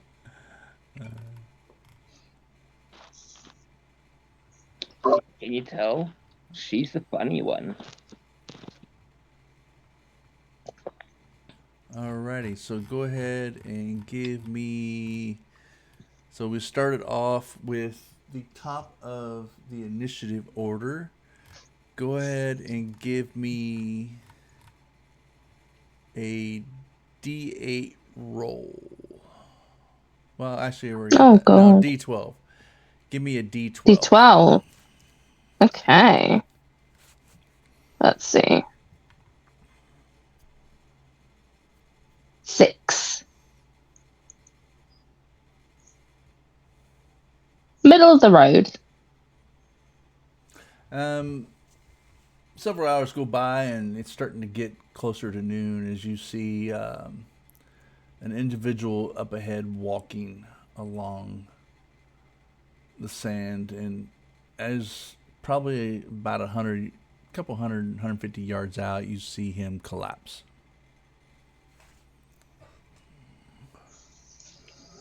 Let's pull over. You can go and deal with it. Quite frankly, I can't be bothered. We're looking for a We guy, should, Jorgen. we could help, but that does look like bait. I seriously doubt it's the guy we're looking for, because I think someone said in a vision they saw him on a horse galloping through the desert. Oh, that's not our quarry. This is He's is much only further. 100 and this is only like half He's a just day out. But I do think that he's bait. He's probably the thing. But just be on your guard if we decide to help him. I think we should, though. Oh yeah, we should help him, but I mean, I'm just saying, I don't know how it would be the guy we're looking for, and I definitely don't think it's bait. I mean, this is a kind of a open desert, right, Ducky? Yeah, it's pretty well open. I mean, from what Zeph knows is that there are several locations along the way that considered rest stops. Axel has the map that shows the main watering holes and main camp areas. From what you guys do know, you just see this guy walking, and all of a sudden he just collapses. Well, let me ask you this then. If I could just ask a question of Axel and Zeph. Since you guys are from this desert area, you guys know about ambushes, you guys know about rest areas, you guys know about all this. Is it natural for a person to be, half a day out from free sale? Ducky? I mean, yeah, there's nomads, there's all kinds of, there's other But yeah, is this near one of those, we used to call them in the military rat trail routes, where nomads would typically sit here and go and traverse across open deserts? Is this anywhere in the vicinity of where one would naturally go if they had trouble? Like, would there be an area he would come from close? I mean, he's basically from what you see is he's walking towards you as he collapses. So he's walking towards us. So he's coming from an area, but this is the normal, like from what Zeph and Axel know, is that this is the main trail. This is the main route. So is there a rest area in the near, I guess you could say, 3 hours from this location? Or a normal ambush area, like within 3 hours of this location, that would have caused a person to just be walking by themselves with nothing to where they would potentially collapse? I'm trying to see the logic of where we could find out this guy came from. So that would take Axel opening up his map, or even Zeph doing a history check or knowledge of. Yeah, that's why I was asking them. I'm posing all that I just said towards them. What do you guys think? Well, I kind of want to do two different things. What I think I will do is I'm going to hand, forgive me if I say this wrong, Zephyra, is that right? Make sure I say it correctly. Zephyra. Okay, Zephyra. I promise I'll get it wrong another 1,000 times, but I'll get it eventually. I'll hand Zephyra my scope, and see if she can get a better idea on what the individual looks like. And then I'm actually going to, because I have my map out, in like part of the little enclosed area. That way it's not blowing everywhere. Uh-oh. Bless you. I scared her. No, sorry. I might have. I think it was a bug or something. Oh, I thought you might have saw a mouse. I was about to say, I was like, and Oh, no. the sandworm comes and eats us all and we die. But yeah, I'll give her my scope, and I am going to refer to the map. and try to see like just a general location of where we are now. I know we're kind of just going off of tales, like fairy tales and stuff like that, not like actual accurate information, but I'm gonna try to like refer to that a little bit as well, even if it is gonna lead me down a rabbit hole that I probably shouldn't go down, just to be on the safe side, because I'm extra cautious because I've never been here before, but I have a map. So, what would I have to roll again? History. History? Okay. Here we go. 18. You know that you're still probably a few hours away from the last watering or the nearest water hole that's on the map. Rest area for where you guys are going to be. So it's midday already. So you guys know a couple more hours you would reach that next point.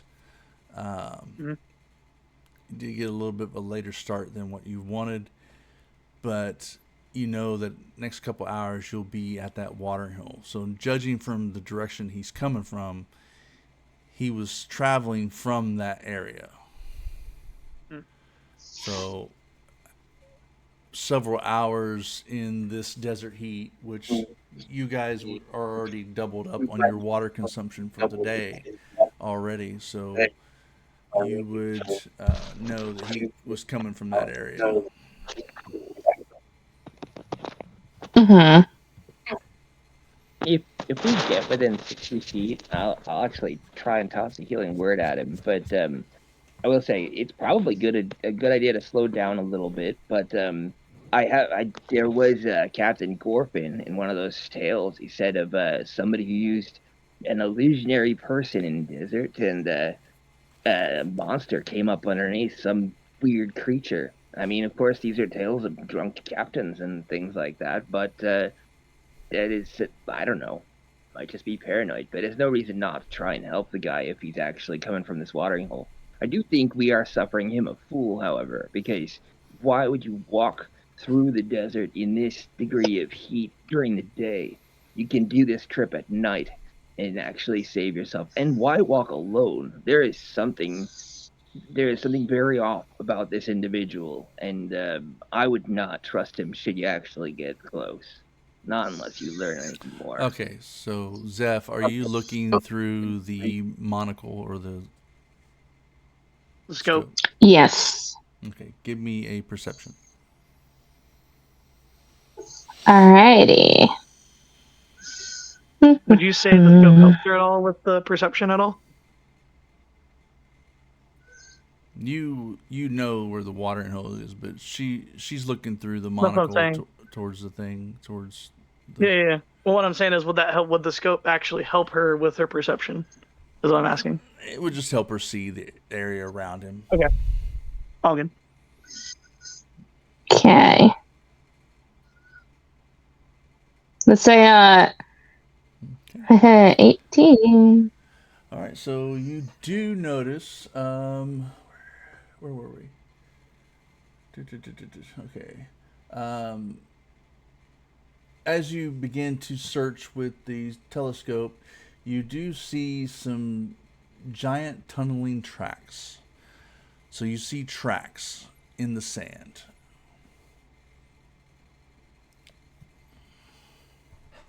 Okay. Around the guy, before the guy, or further away from us than the guy? And as we go there, everybody, let's go ahead and go.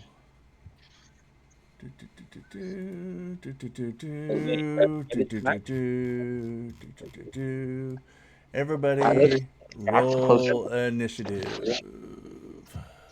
Oh no. Am I not audible at all? I guess I'm Heard not. that. No, I hear you. Yeah, because I was asking if the tracks were closer to us rather than or further away from the guy, so we could like. Okay, so first of take all, a you different cannot path. see that unless she's relaying that message to you. All she sees the tracks around him. So unless she's actually verbally saying that, you do not see it. I thought she actually might have been. I'm sorry. I would have been asking that to her if she was. That's what I meant. But never mind. She didn't relay it. We're just riding right to it, ignoring any degree of warnings and getting low initiatives. Oh my gosh. I Eric got was the completely dirty distracted. 20. I couldn't roll any lower for my initiative. Literally. What is going on here? Okay. All right, where? Boom. Come on. At least you're ready for it. Okay, so what did Zeph get? Dirty 20. Axel. I got. Sorry, I had to look at my thing.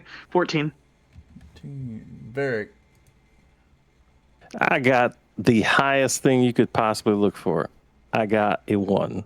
Yay. Well, technically it's a 3. Okay. Jam, what you get? 17. And Lamano, what'd you get? 11. 11. All right. Start encounter. Jeez.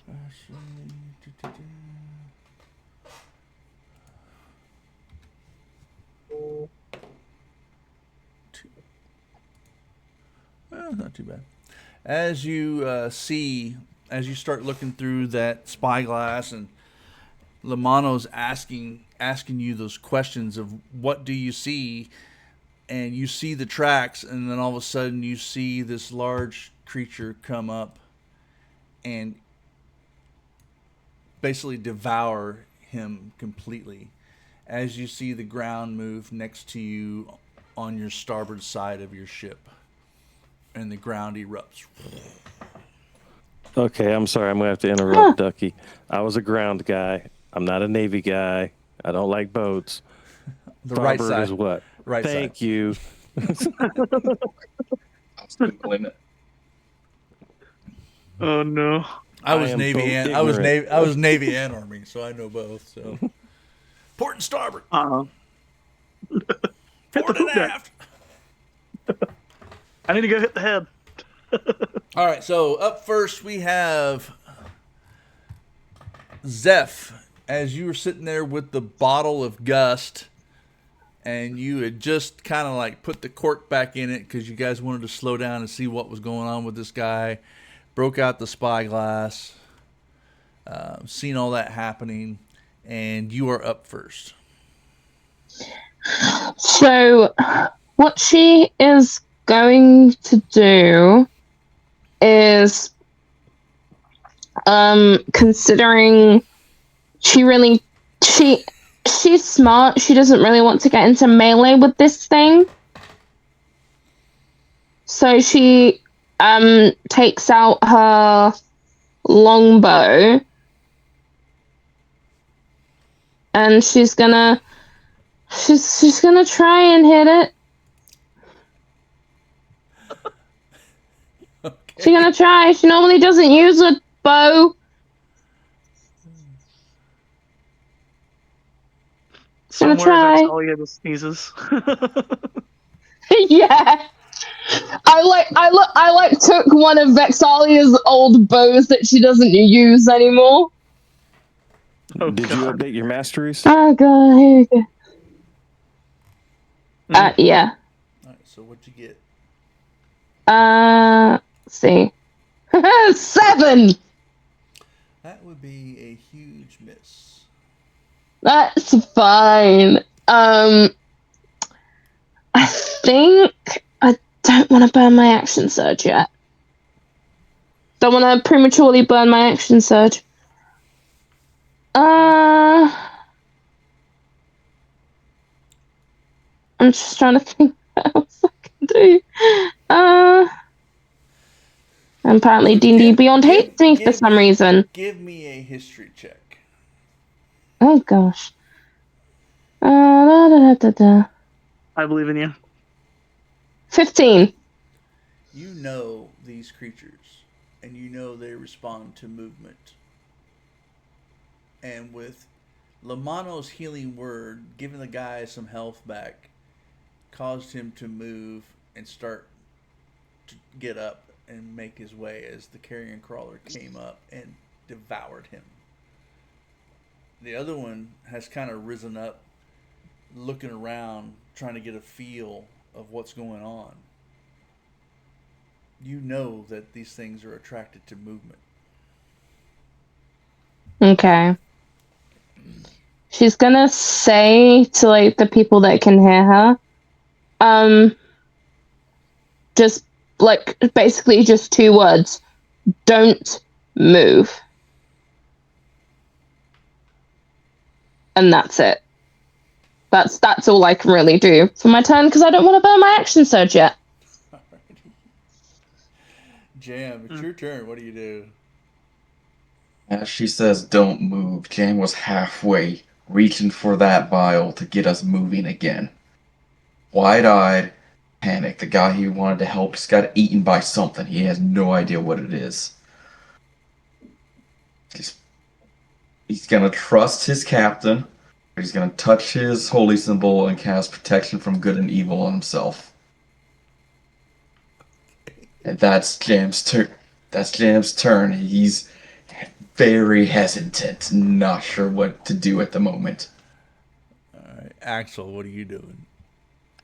I was about to do the same thing, and I kind of look at the corner of my eye and see Jam not Frozen doing it. midway. Just mid grab.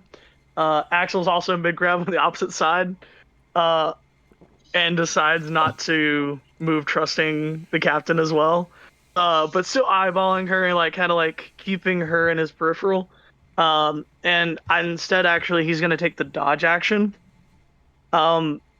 And just kind of be ready for anything that happens. I think actually I might hold my action and I might say, if they get closer to the actual like sand sail, or the boogie slide, I might have him actually go ahead and like rip the bottle open to try to move again if they get close enough to like damage the boogie sail.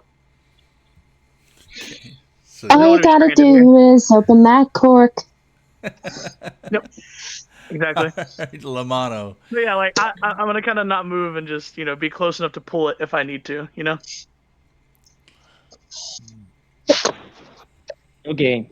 I'm gonna look over the edge at the area where that guy just got gobbled up and do a little circular motion in my hand, one of the motions for like priest doing the cross over his chest or something like that. And I'm gonna point to the space that's 30 feet away from the ship on the like opposite side of us, like past where that guy was eaten. And I'm gonna use thaumaturgy to make a harmless tremor in the ground. It affects a 5-foot area, and makes a tremor that's pretty harmless. However, these guys are affected by sound and movement, or drawn to by movement. A tremor in the ground is movement. It's harmless, but it'll draw their attention. Okay. Cool. And then I look over at you guys, and I give a thumbs up to I think it's you, Jam, who's standing by the plug, ready to undo it, like in a moment's notice. I'm like, "Yep, that's the right idea," but I don't say anything. I just give a thumbs up symbol. As it dives back under the sand, and the boat moves, everybody give me a dexterity save. Did the tremor far away draw its attention at all, or anything happen? Oh no.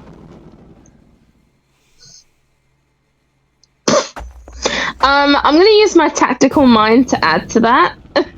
Okay. Because I don't like that number. I don't like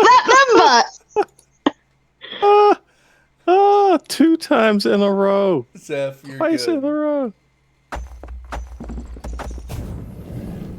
I can tell you right So, now. so 19. Varric is actually trying to like load a pipe at this time, which is why he's at the lowest on the initiative and he's not paying attention to nothing. He didn't even know about no carrying nothing. He didn't even see nobody take no body. None of that. He's like, oh shit. So, as Rolling up the, his own cigarettes. as the carrion crawler goes towards the spell that Lamano laid off, it goes underneath the ship, causing a wave of wake. And Varric, you eat shit. You fall flat on your ass. And even though it wasted its movement to go Fall over flat on my there, ass in the boat or fall flat on my ass out of the boat? You're in the boat. Okay. And it would be your turn. I pick my ass up off the bottom of the boat. Okay. I was going to ask if you're going to stay put or if you're going to get up. I got to get up so I can maintain the right cords on the sails. Otherwise, the right side's not secured. Okay.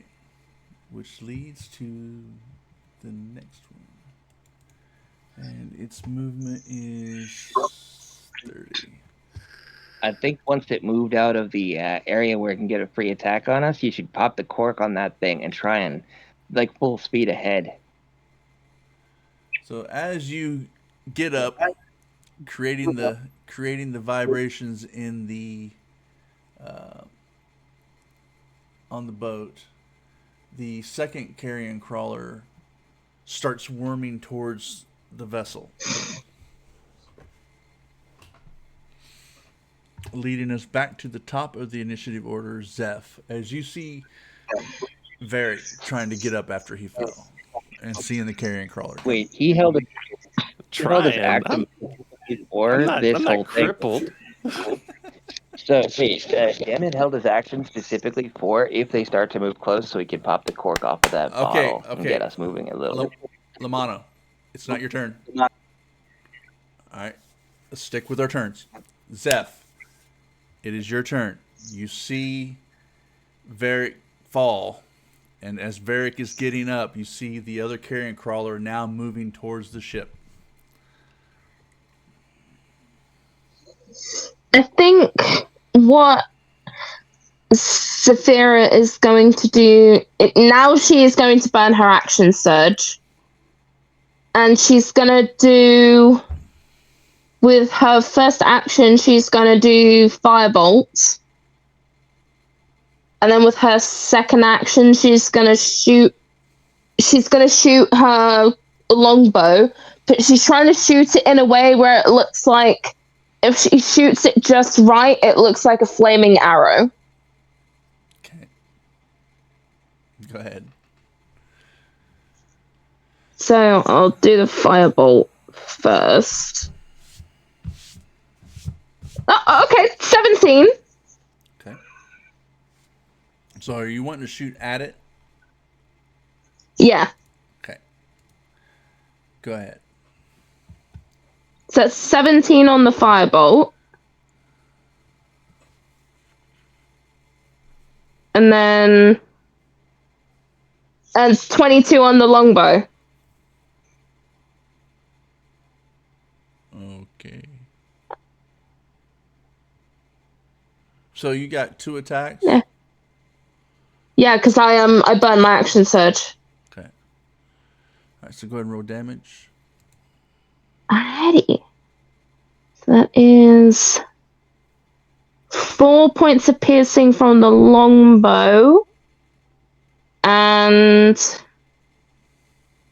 4 points of fire damage from the firebolt, so 8 damage in total. Okay. Boom, boom. Alrighty. And is that everything? Mhm. Okay, Jam, you're up. Axel will be after Jam. Jam is still panicking. Saw Varric fall down. This thing just went underneath him. I'm gonna take my action on and uncork it to get us moving. He wants to go. Okay.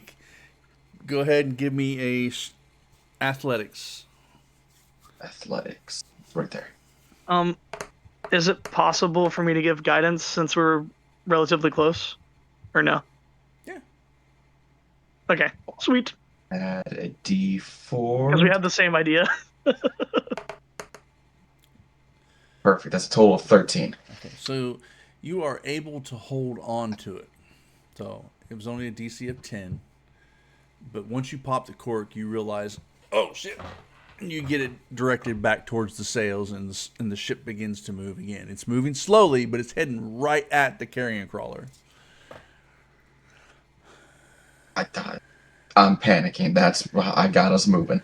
Alrighty. Is that it for you? Yes, that's it. All right. Axel, you're up. Followed by Lamont. All right. I think seeing Jam do the exact same thing that I'm thinking. I'm just gonna pull out my heavy crossbow, my +1 heavy crossbow, and I'm going to just try to unload on the one that's, I guess, closest to the boogie slide. And just try, since we're not gonna, let these things pass us, and we're moving. I'm just gonna try to unload on this thing. Let me see.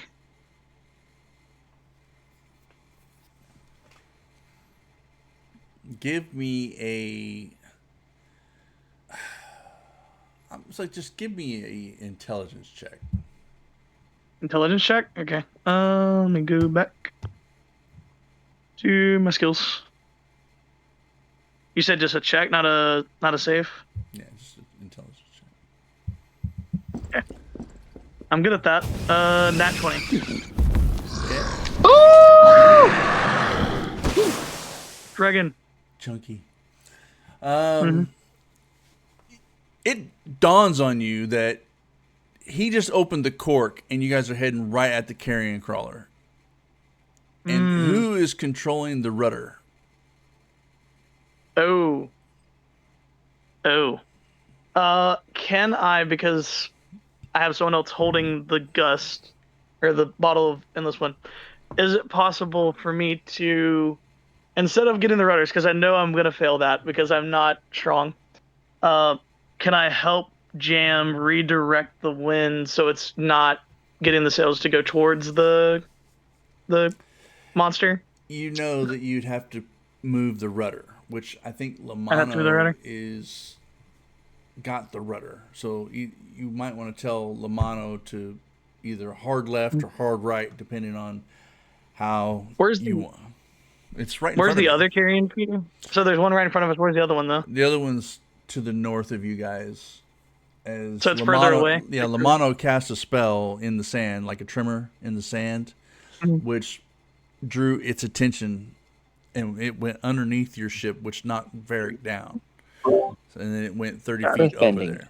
So Earthbending. the other one, when Varric got back up, is that it was attracted to that sound, so it started heading towards you. Now everybody's in a panic, and a couple of yous have already shot at it. So Yeah, that's why I figured stealth wasn't a good approach anymore. Right. So I'll look back over to Lamano, and based on my knowledge of my map, the watering hole is to the right, left, or is it just directly ahead? it would be ahead, but you know that you could move this vessel any way that you want. You know that it can turn. So Okay. I just wanted to try to go towards the water hole if I could. So you have enough intelligence to kind of see the big picture and go, oh shit, we need to turn. Yep. So, but you still have your action and all that. Yeah. I'll go over. I don't think Lamano is going to need help, but instead of trying to shoot because I'd rather get away, I'm just going to tell Lamano hard right, and I'm going to help grab the rudder and try to help him steer it. And I'll just use the help action to help him out. Alrighty. So we're gonna add you given the help action with that. So we're gonna go to Lamano. Lamano, you hear All right. uh, Axel tell you hard right, and he's trying to help push the rudder in that direction. Look at him. I'm give him a good. Okay, right. 10-4, good buddy. I'm actually trying to be pretty calm in this one. Keep my heart rate low. I'm gonna cast guidance on myself, and then push to that hard right as he wants with my advantage from the help action. Is that athletics or what am I rolling? Be just as basically, I would just say a basic strength check. That you guys are trying About to the same. force the vessel in a certain direction, but you have advantage. Yeah. Oh, good. Nice. Alrighty. All right. So everybody else. Cool. 22. So for Very Jam and Zeph, give me a dexterity. I can see how this is gonna go for V.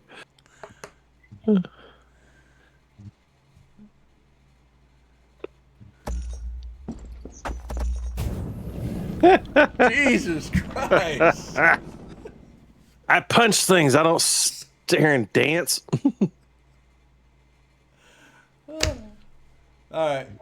What'd you get? You look like you're breakdancing. I got a actually. 6. Oh my gosh. All right. So, Well. Jam, as you see, I got a nat 1. Jam, as you see this,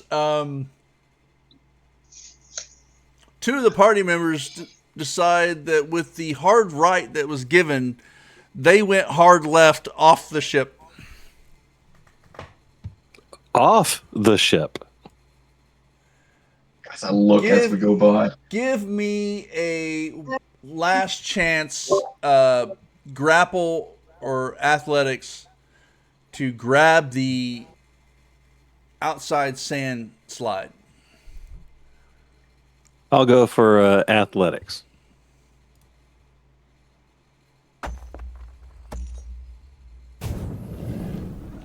This is not my day. This is not my day. This is hilarious, though. I find this quite hilarious. Because I Wait, just you didn't picture roll athletics, myself. so you just rolled a 1. A d20, though, right?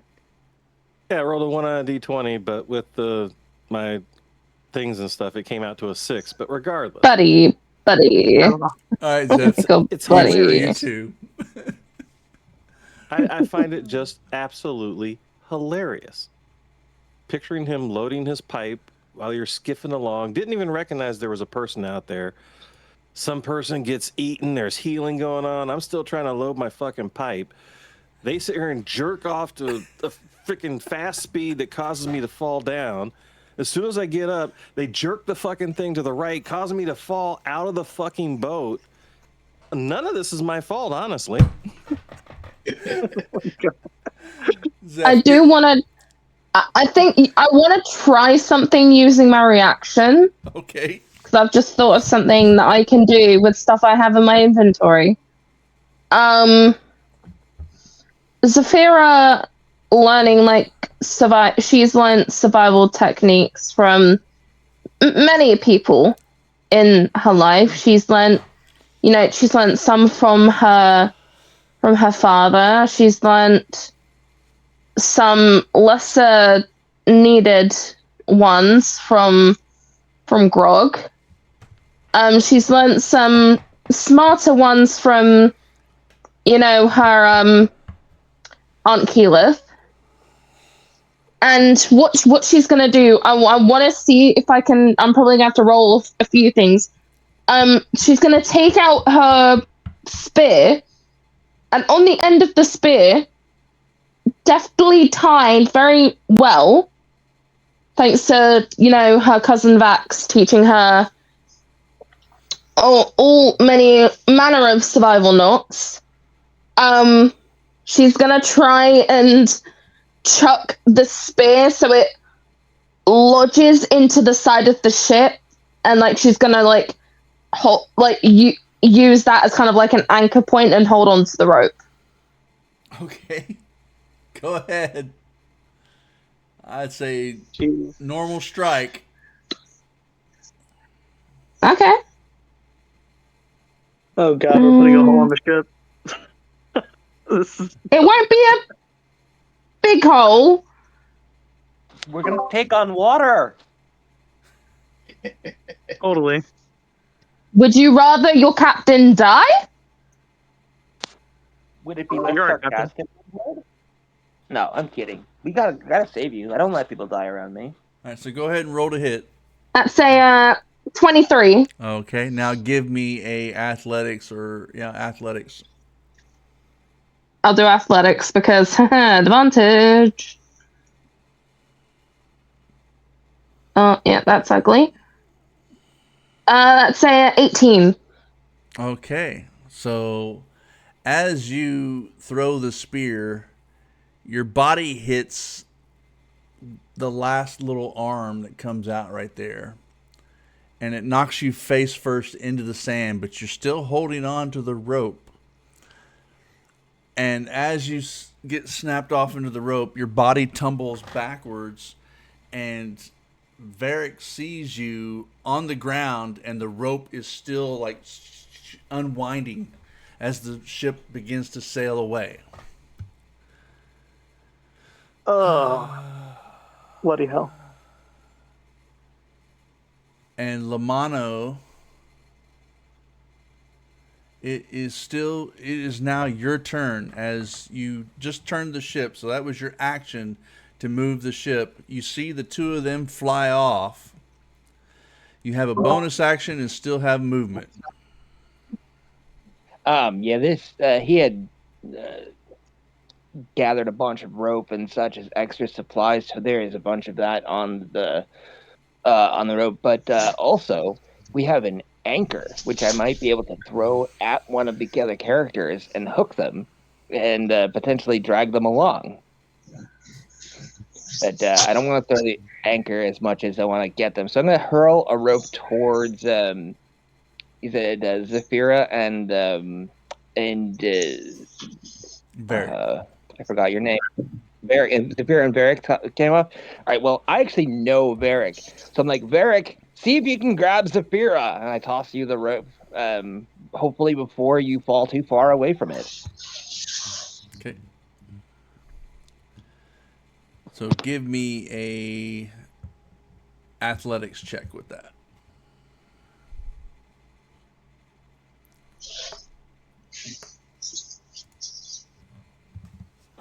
$15. As you hit and tumble, a rope falls across your shoulder, Varric. And it's unwinding very fast. And then as you see that, you see the sand moving very fast towards you and Zeph. It is your turn as the rope grabs you or hits you. Okay. Well, the first thing I want to end up trying to do is securing Zeph. Okay. Well, Zeph, So you see Zeph holding on to a rope. okay, well then I'm not concerned about that so much. If she's already holding onto a rope and that rope looks like it's secured, I'm trying to grab the rope in front of me. So Okay. what you want me to roll? Give me a. It's basically going to be a strength check Okay. because you see Zeph starting to tighten up on her grip and she's being dragged. So strength or athletics? Yeah. I mean, athletics is based off strength, Yeah. but I'd actually get my proficiency bonus if I do athletics. Yeah. Okay, so I'll do athletics. Gonna try and not have an absolute. Oh my lord! I'm meant to fight these things. I'm not meant to get back on this boat. And so I'm a little new to the 2024 version of things. I have heroic inspiration. So is there a possibility that I can give heroic inspiration to help out in the situation, or would you say no? Yeah, at this point, yes. So That's Okay, like your I- fourth nat one, my guy. if I you will go allow ahead. it, I've had like 4 of those in a row now. Jesus Christ! So let me go ahead and try Not in again a row. here. You've had 4 in total. just 4 to in total, explain yeah. this a little bit, because I was going to do this during my turn. If it's cool with you, Ducky, just for sequencing. What I want to do is I want to use my tinkering magic to make essentially like a reel, or what's the best way to put it? Like a winch Crank. that we can actually use. Yeah, like a crank that we can use to like kind of see. There's like multiple ropes, so I want to make something that can actually reel them back in. So I'd want to make it and like just kind of quickly clamp it to the center mast and just winch away to try to like help get the ropes back in, so they're not just dragging through the sand the entire time. Because I'm Okay. sure we're not There's, going very slow. there's a So bunch of spare this pulleys this because we would had backup line. this would probably take you 2 rounds to accomplish. So if you Yeah, want to because it try says as to a like, magic action. yeah, if you want to try to like rocket craft something real quick, that's fine. Yeah, But you do yeah. notice that there is a winch on there already, and you know Oh, okay, by strapping it probably to the mast would help. okay, that works then. And I'll do then, that. so at first you're going to do that, and then you would need help dragging that rope that they're holding on to up to the winch. Because I'm near the end, right? Because I helped with the mast, and I believe Lana was the one that threw the rope, right? Lamano threw 1 rope, yes. Okay. Because would it be possible to grab that one at least, since I'm right there, and I can try to pull that one and get that one started? Well, you're trying to craft something, so you're trying Well, to get. So you want to just drag it to the winch that's already there. yeah. Sorry to clarify. Okay. Yeah. Since I know there's a winch there, I wouldn't need to craft anything, so I would Okay. just use what's already there. All right. Yeah. So go ahead and give me a strength check or Oh God, athletics. I'm great at that. I'm great at all that. Don't you know nerds are the new athletes? Your boss. Just ask the end of any of those nerd movies. Probably. So you said athletics. Yep. All right.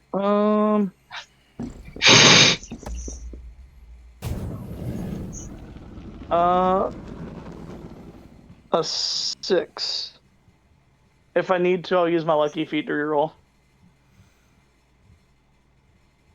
Yeah. Which I actually will do. If Yeah, I know I do. Oh, no. I definitely do. That's better. 13 plus. If you'll allow guidance. You have to call that out before you roll. Yeah. As you grab the rope, all of you see this for the first time as the grit and determination in Axel takes hold, and he begins to change right in front of you. Oh God. Holding All right. onto the rope, you see his clothes begin to rip and tear as his body takes on to a new transformation. And you look and see this large were-tiger creature dragging the rope towards the winch with ease at this point. Lamano, you see this as Varric, you all of a sudden now begin to be pulled closer to the ship quickly as all I of still haven't rolled to catch it. Well, He gave me heroic inspiration, but I haven't rolled it yet. okay, go ahead. I thought you were already holding it. No, I rolled. I had a 1. He said he's going to give me heroic inspiration. You said yes, and he said, hold on, I have this one other thing, right. and then he said all that. So go ahead. So, come on. 14? You grab the rope. Okay. All right, So now I feel naturally just getting pulled by some strong thing. As you grab the rope and you're scrambling, you're like, oh shit, you're like wrapping this shit around your arms real fast. The ground erupts right where your feet were. And the carrion crawler crashes back into the sand, just missing you. Get me on the fucking boat. The second one is going to move swiftly as the two of you are being dangled off of the left side of the ship by rope and being dragged. As the second carrion crawler now slams into the vessel, trying to upside it. So I need Lamano, Jam, and Axel to give me a athletics or dexterity save. Athletics. What side of the ship is it slamming into? The left side where you guys are. So would we have to roll that as well if it's slamming into the side of the ship that we're on? No, because you're holding on to a rope that's being like the rope that you're on. So there might be a possibility. You know what? Since you want to bring that up, nope. The spear stays stuck into the side of the ship. Don't give the DM ammo. Varric, you're fine. You're still being drugged. And everybody else is fine, maintaining as you guys kind of support yourselves as a carrion crawler slams into it. As I'm being drugged, I am trying to use my move action to pull myself at the same time to reduce the amount of time I'm in the sand. Okay. All right, Zeph, you are up as you are now being dragged across the sand. The ship is moving very swiftly now, and your clothes are beginning to wear and tear pretty quickly as it's like sandpaper on your clothing. She's gonna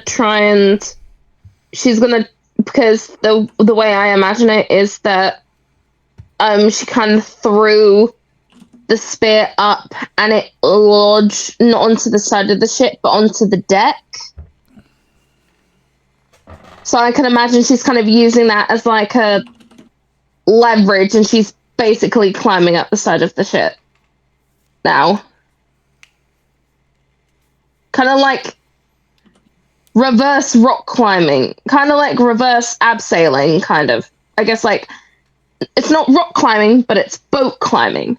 All right, so go ahead and give me a athletics. Okay.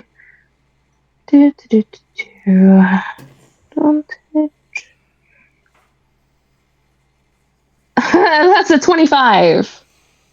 You're able to make good pace in pulling yourself back up quickly. We'll say that you actually made it with a 25. You actually are at the edge of the ship, ready to pull yourself up and over. Which would take all of your movement and action to do. Jam, you maintained your balance after being hit, and you see Zeph with her hands on the edge of the ship trying to crawl back on. See Zeph. I hear Axel grunting and growling. I can't see him. He's behind me. But I saw that carrion thing just hit the boat. I'm going to cast a Toll the Dead at it. I need a wisdom saving throw of 14 from it.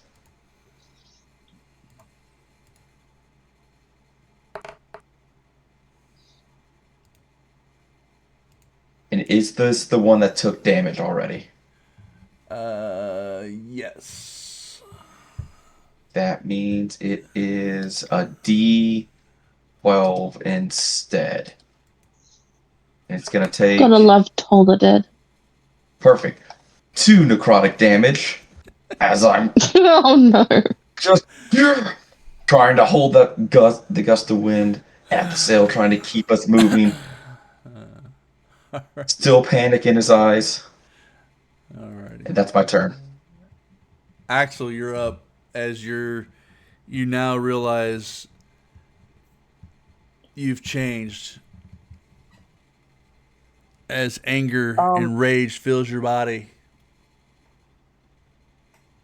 I'm getting more irritated that the boat is getting like messed up at this point. from being rammed, I'm going to. Yeah. Do I have the rope wrapped around? Like, is it actually pulling him? It's pulling him in, right? Yeah, you're But he's you're still not moving. quite there yet. Yeah, you've moved up to the wheel The and you're turning cranker. it. You're starting Yeah. to turn. Okay. I'd like to, I guess, just expedite that if I can. I think I will end my turn just for, again, just letting out this anger. Just All right. what's the best way to describe it? Like turn the winch as much as possible to try to like get him on the boat so we can hurry up and like leave. All right. So you have Um, advantage on your athletics or strength that you want to use to okay, spin this wheel. got it. Let me go here. So is it like an athletics check? You said. Yeah. So you're basically Okay. trying to turn this wheel as fast as you can. Okay. Here's the roll one. That's a nat 20. Oh, hey, you can share some of those. I'm Very, pissed. I'm very sorry. could use I'm that. pissed. Hey, I'm pissed off for him too. You know, like I'm taking his anger and I'm just channeling it. Like I'm going mini Super Saiyan here. Just He can keep the ready to 20s. go. I'd just be happy to get above 10. So as you begin to turn faster and faster, Varric, you feel yourself being moved very quickly towards the ship at this point, and there is new wear and tear on your clothing from all the sand. Well, I had posted in the chat that as soon as I had gotten onto the rope and I had actually secured it, I tried to rotate my body around and plant my feet down hard to basically sand ski, if you would say, as I'm Oh, trying to pull myself in with my feet planted, mm. bracing myself, trying to get myself up. So Oh, as this is happening, he's ranching on this wheel. You make your way to the back part of the ship and start to climb up. So give me an athletics. can I just And jerk him onto the boat? Well, I mean, hold on, Absolutely. I'm just gonna he's going to get dragged up one way or another. So I'm just gonna say Okay. this is going to be a successful roll, whether it is or not. Manifest it. I believe in you. so if he fails, then he still gets the bump up. There we go. 22. All right, so you make it to the edge of the ship with everything that's going on. The ship's moving and this and that, and you finally get a hold of that railing. Lamano, as you're holding the steering, and you got it turned hard right, and you start to turn back to the left. You see Varric's hands come up over the side of the railing to come back to try to climb back onto the ship.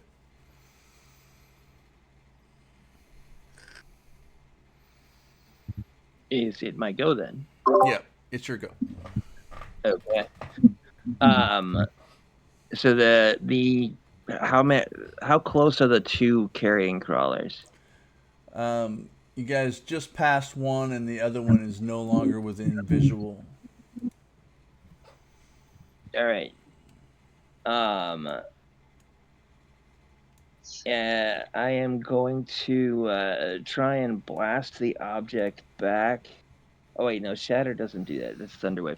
It's not close enough for me. Is there a way I can attempt to increase the speed on the vessel, or simply steer away from it and max get whatever distance is possible? If you want to try to create an extra gust, I mean, you can. I actually have Gust of Wind as a spell, so I can do that. So I'll maintain on the rudder, cast Gust of Wind, and after all that, I'll put my hand out. But let's see how the other things go. Well, I'll put my hand out for my buddy to actually catch it and be able to climb up, get some help. But yeah, first off, rudder control. You want me to do athletics or something? You've got the rudder, so you either spend an action to help Varric, or you use your action to cast a spell. Oh, I'll cast a spell. I'm just putting my hand out so he can grab it when he's ready, when he's closer. But yeah, cast a spell, Gust of Wind, push us a little bit further along the path, or in across the sand and away from the crawlers. All right, so you cast Gust of Wind, and it adds to what the bottle is already producing by times 2, and the ship moves even faster, and you hear the creak and crack of the mast as you begin to push.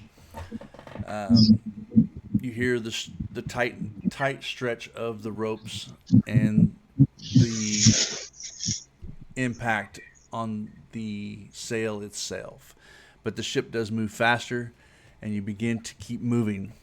How long does that last for? Pretty sure it's just a round. Actually, I can concentrate on it and make it last for 10 rounds. Okay. So then, Varric, you have the opportunity to climb back on board, and you guys are out of combat as you ship begins to move away very, very quickly.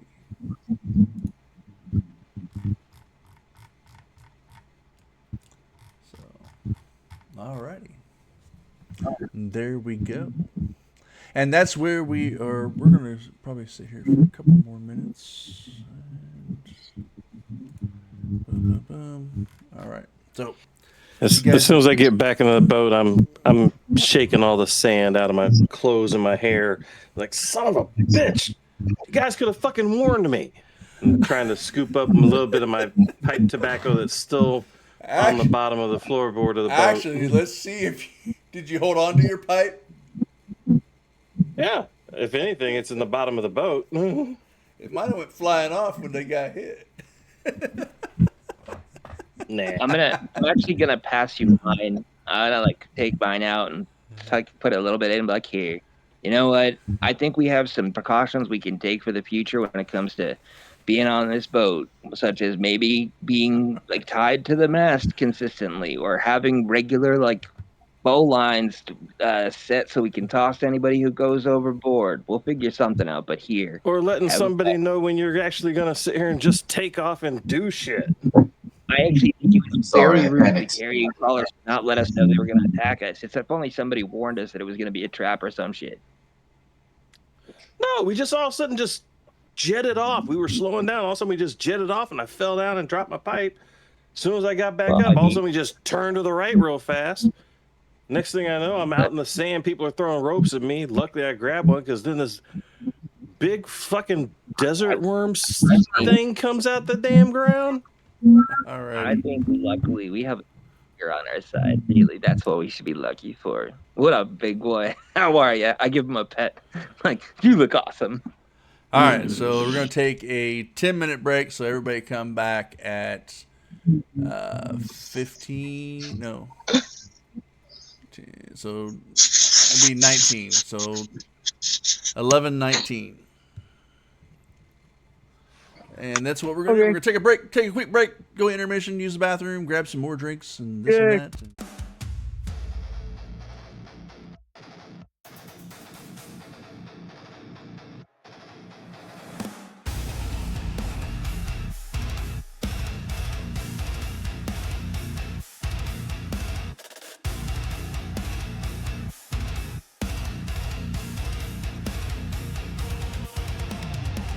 Across the lands of legends born, from shadow peaks to oceans torn, a new adventure day by day, ring terror awaits, come what may.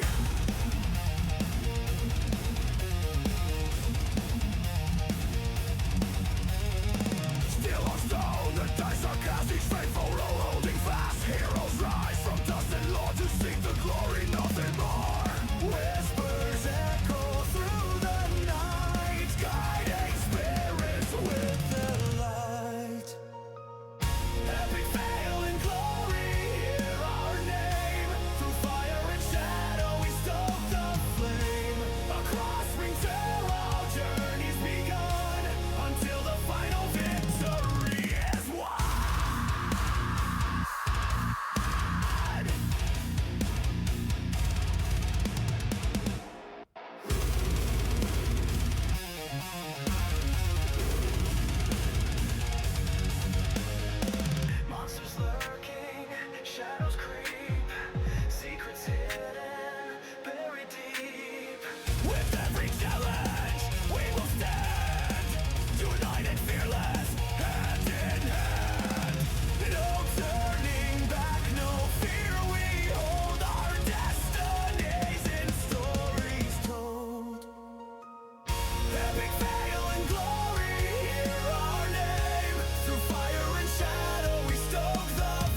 From shadow peaks to oceans torn, a new adventure day by day. Ring terror awaits, come what may.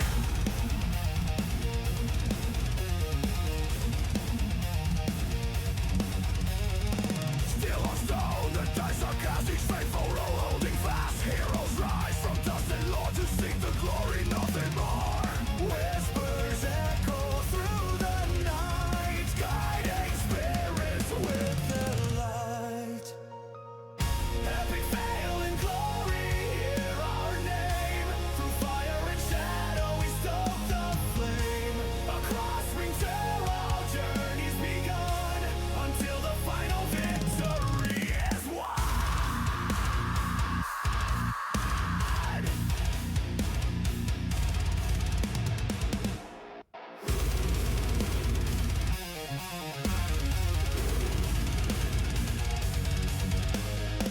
Monsters lurking, shadows creep, secrets hidden, buried deep. With every challenge, we will stand, united, fearless, hand in hand. No turning back, no fear, we hold our destinies in stories told. Epic fail and glory, hear our name. Through fire and shadow we stoke the flame. Across ring terror our journey's begun, until the final victory is won.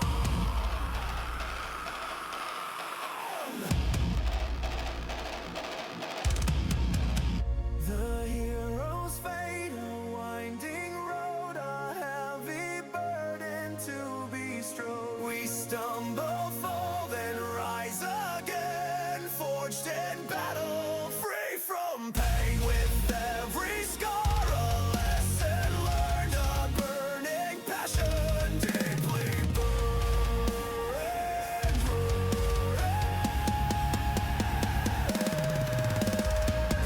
Epic fail and glory, hear our name. Through fire and shadow we stoke the flame. Across ring terror our journey's begun, until the final victory is won. For every loss, a triumph here. Conquer all your doubt and fear. Epic fail and glory, we're the call. Standing tall through it all.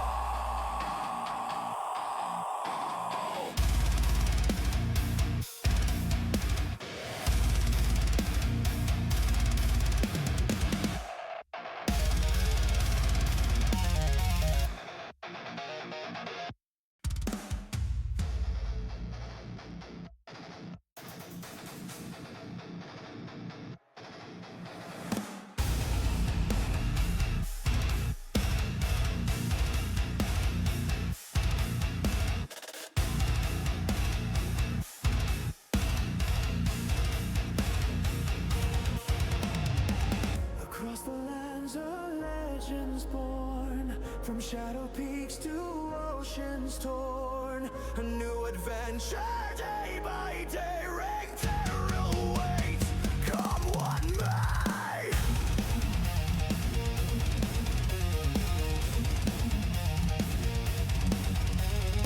Still on stone, the dice are cast, each faithful roll holding fast. Heroes rise from dust and lore to seek the glory, nothing more.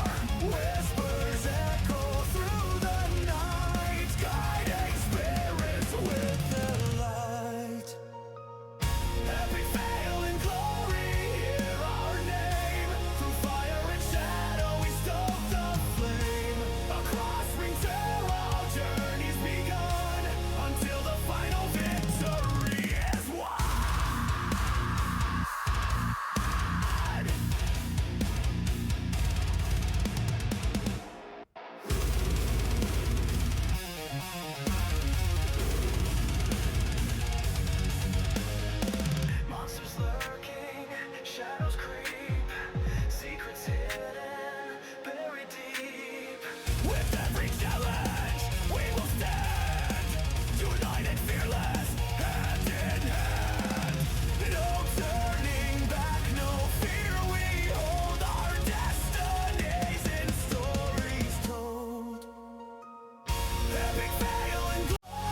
How's it going? And welcome back, folks, to Epic Fail and Glory. As we left off, the party is set out on the Boogie Slide, heading towards the city of Reiselgand. They've acquired a new member to their, two new members to their team. They've acquired Axel and Zeph, and they are. Zeph was left in charge of the ship, basically making sure that Boogie asked her to bring it back in one piece, if at all possible, to kind of take care of it. But she has her own reasons for being back out in the desert as well. And basically, Axel is being put to the test by the king himself to kind of go out and prove himself. And he's also now experienced his first transformation. As now everything kind of comes back and the ship begins to right itself and the course starts to straighten out, you all look at a were-tiger enraged, panting, and looking at all of you.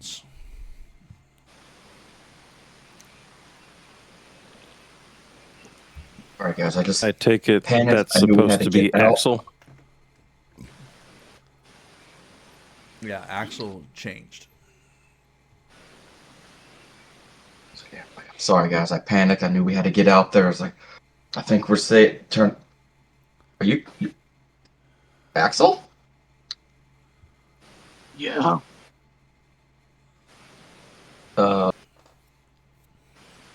You okay? He kind of like looks down at himself for a second. There's a moment where he kind of pauses,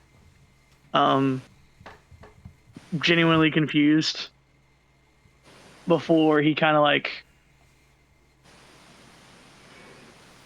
looks down at his form and immediately is kind of shaking a little bit. Like it's almost like a fear, as like he's kind of having some recollection of something before he's like, yeah, why wouldn't I be?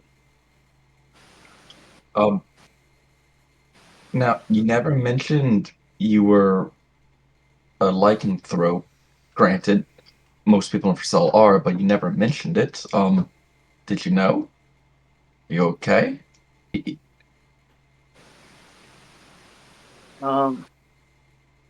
I think so.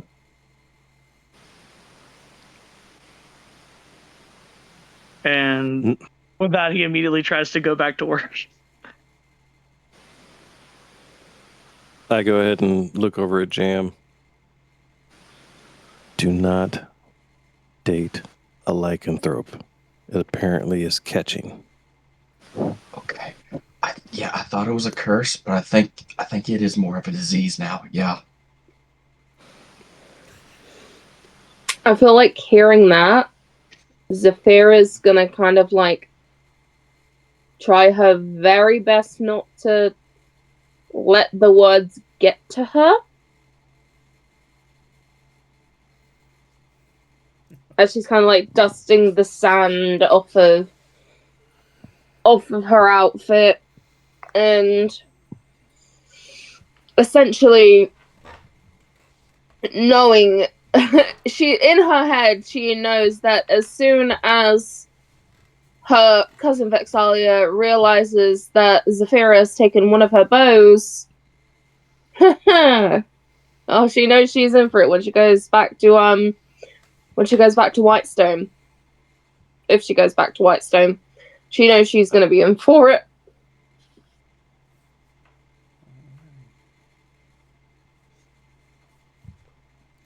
Just looks at you guys. Barrick, are you hurt?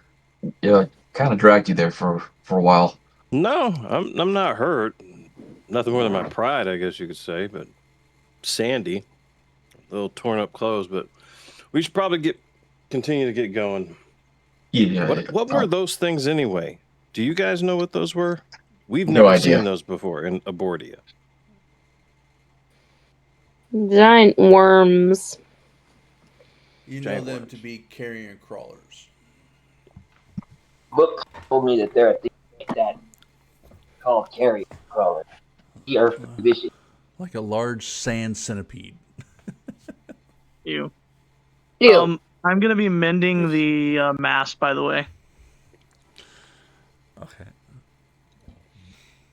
Alrighty. I'll get back on the ropes to ensure we're online with wherever we're going and it's catching the wind and not just flapping. I'll be securing the bottle. As you go and travel faster, you guys picked up good pace with the second gust. After a while, Axel, you look at the map and realize that you see some rock formations that are coming up that are right there on the map, and you know that this is a water point. And this is where the evening starts to come into effect. Captain. Mm. And he kind of like points his claw at the map and kind of gestures where the water would be. Now, are you going to try to change back? I don't think he knows how. So I don't know if he would try to because he doesn't know how to try, if that makes sense. Okay. It's like, yeah, it'd have to be like more of a natural thing, I think. But I guess with the adrenaline dump, I don't think he would consciously try, but I think his body would possibly like try to calm down enough to revert back, probably.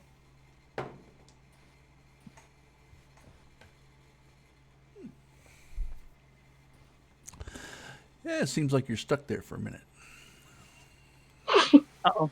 Okay, cool. So I'm staying. Got it.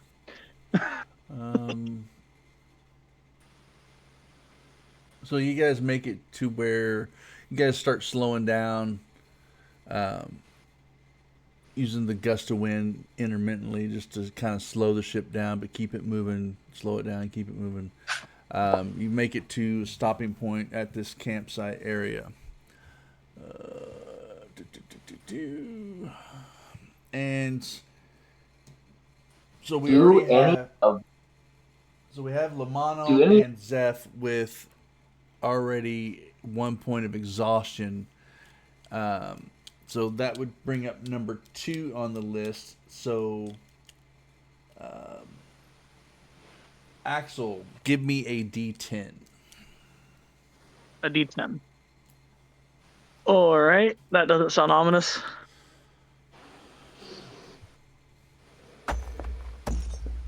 8.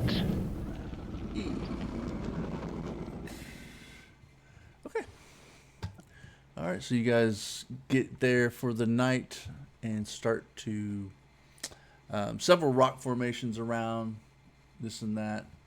You guys anchor off the ship into a good location away from the rocks and walk inland to the campsite where there is a watering hole. And you've noticed that there are several other former campsites that were here. You see one that was actually like a day old. And then you guys set up camp for the night. Who's going to take the first watch? I will take the first watch. I don't have dark vision, so while the I light's up, Jam do. will look. And he's got a few activities he wants to do while it's fresh on his mind. Okay. So you take the I got first probably watch. some of the farthest dark vision, so I'll probably take the middle of the night or the darkest watch. I will say, knowing you don't have like dark vision, you see Axel like goes over to Jam and he kind of just takes off the goggles that he has and hands them over to Jam. Thank you. Varric bought me some goggles already. Use these. They'll help you. Okay. Jam's still a little freaked out about you being tired, but he's not going to say anything, but you can see it in his face. He's not going to address it yet. Got it. So he puts them on. Oh, realize it's still sun. He gets super bright. It's like, okay, okay. Moves them up. Alrighty. So, give me a. Let's see. So we have that one.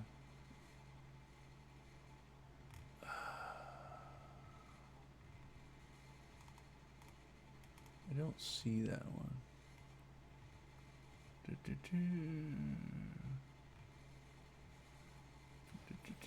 Optional. All right. All right. So we're gonna go there. The first hour goes by. The first watch goes by. Uneventful. As Damn. we come to the second watch. So who has the second watch? During my watch, James gonna take his 50-foot hemp rope, cut it in 10-foot sections, and basically make a little 5 tie-off points for us, knowing that his actions cause 2 people to fall over. Want to get tie-off points for us in case it happens again. So during his walk, he's gonna spend his time doing that. Okay. Nobody falls overboard anymore. All right. So come up. Unless you roll like I have. Who's got the second watch? I mean, Axel can do it. Well, how many watches are you having us do? Let me put it that way. So if you do 4 hours apiece out of the 8 hours, or you can do 2 hours apiece since there's 5 of yous. Well, I was thinking that there should only be 3 of us doing the watch because 2 people have exhaustion, and the only way for them to get it back is for them to have a complete long rest without any kind of interruptions. Very true. Mm-hmm. So you see Zeph. So that's why I'm trying to see how long are the shifts. That's up to you. So you got 8 hours of sleep. Well, So I'm if you just- want to get a long 8 rest, hours, so that's okay. 8 hours. So if we're saying from 10 to 6 in the morning, 3 and 8, 2.5, roughly. So I guess I'm doing the second shift because I'm taking the most dark shift. Hmm. And then the third shift will be the early morning shift. So you're taking the middle. All right. Yeah. So someone else had to do it first because didn't Jam you have who had a level of exhaustion? Me.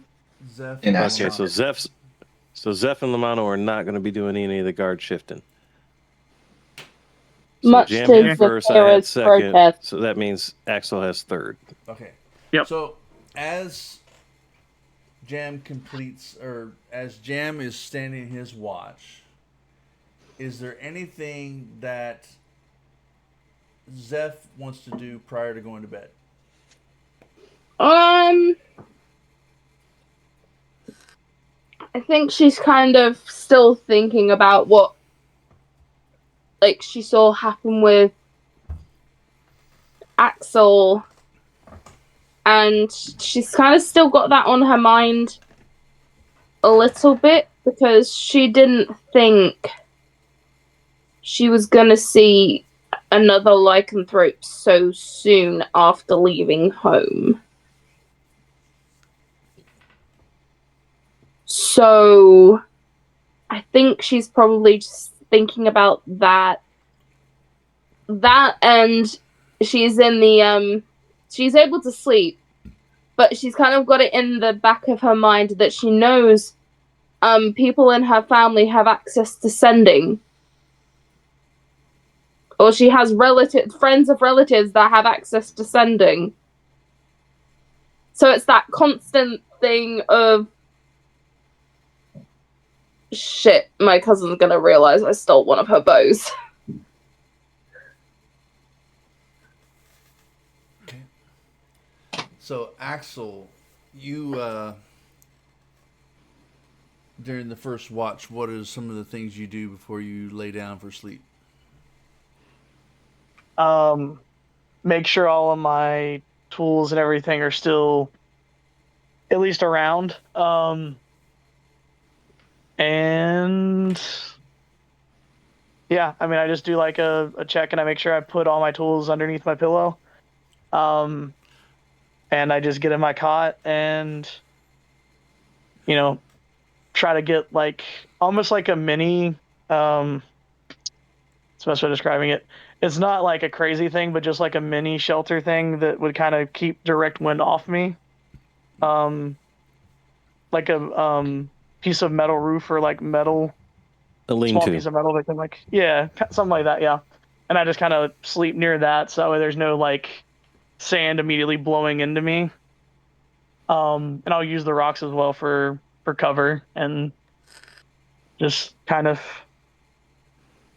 not really sleep very well but attempt to sleep. And then Lamano, before you, is there anything you want to try to do prior to going to bed?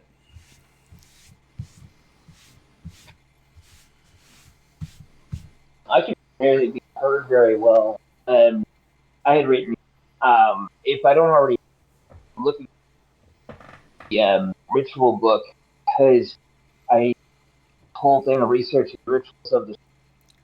I want to say that Mike Cooley tell um, Axel how to back. So is there anything in those that would allow me to Oh, you broke up very bad, Asterix. just Uh, read my thing? yeah. So read your prayer book and your communion. Um, as In the you, chat, he put, I can just. Are there any clues in the ritual book from the shifters, which might give me some advice that he can give to, I'm guessing, Axel, so he can change back?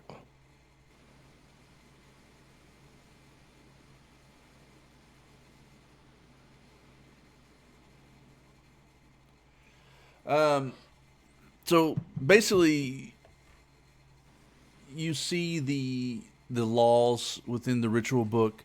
You also see like how the rituals are done, which is no secret amongst lycanthropes because you have two among you that's already been through those rituals, even though one of them was done illegally. But at the same time, it's you don't see anything that would benefit from helping Axel or Zeph in any way in general. But you don't know if Zeph's a lycanthrope, anyways. Um,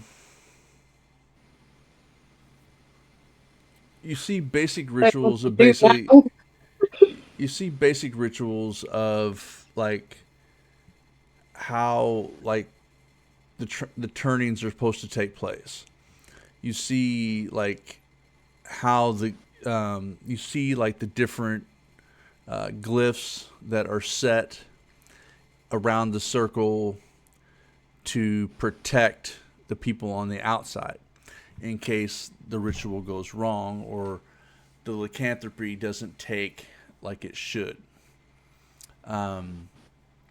You do see that the turnings only happen during one of the certain moon cycles.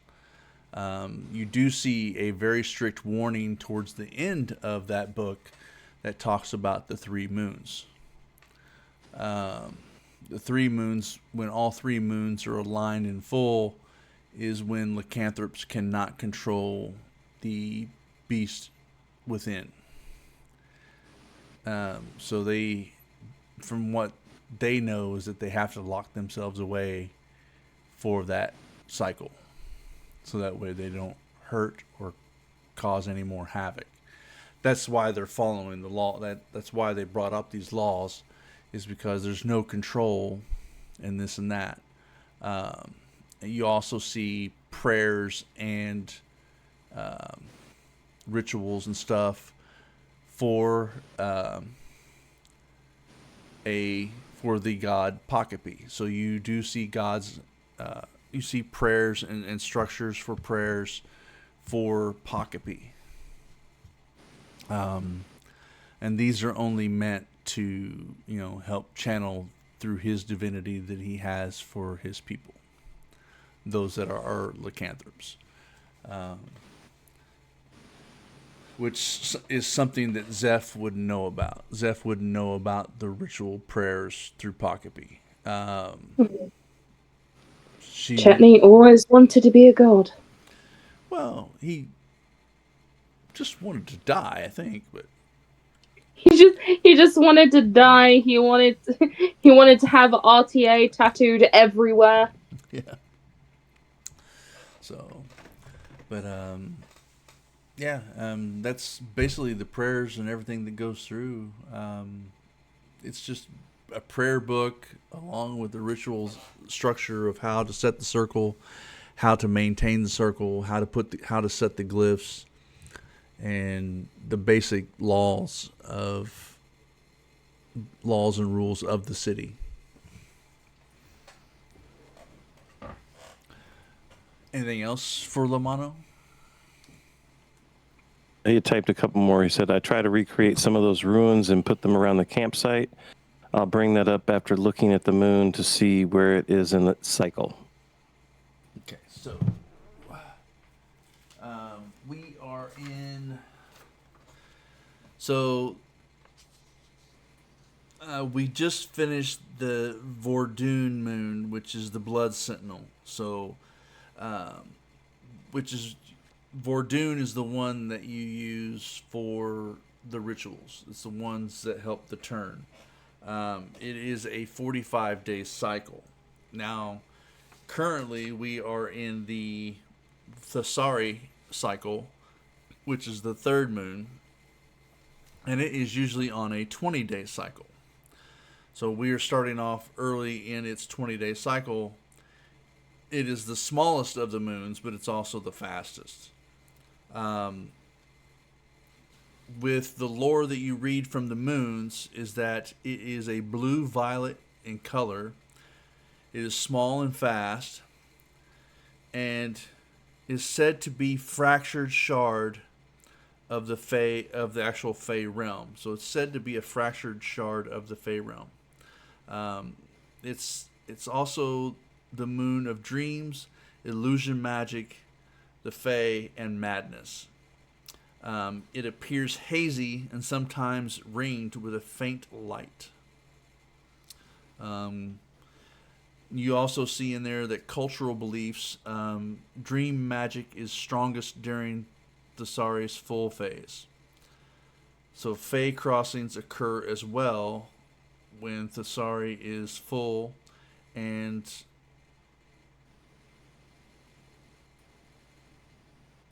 I guess something is waxing. So it's like when there's a waxing that happens with the transversions of this moon. So, what do we got? Let me get back into that so I can see the typing. He's typing something new now. I'm not seeing it.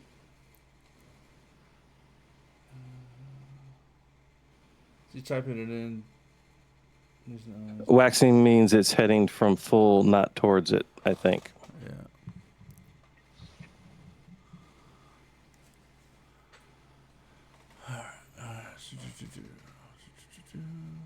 All right, so from that, is there anything else? No, he says, I'll just sleep after telling them what I know. Okay. Up next, we have you, Varric. Anything you want to do prior to going for getting your rest before your second watch? Oh, no, I know I'm going to be up in the middle of the night, so I'm immediately going right to sleep. Okay. Military knockout. There you go. All right. Jam, what are you doing? I'm working on You got the bow. during my watch, working on my tie-off parts for the rope. But I'm gonna go after I finish that. During my patrols, I'm gonna go to that campsite. That one looks like about a day old. Just investigate around, see See if that guy left anything. See if he ran quickly. Actually, go ahead. Yeah, go ahead and give me perception or investigation. Because you guys are kind of like Perception. in that area, so you guys are kind of probably using the same fire. I'm gonna use my heroic inspiration and re-roll that. Perfect. Great decision. 21. All right. You see about 12 set of tracks. You see several areas that you see about 12 areas that were used for bedding.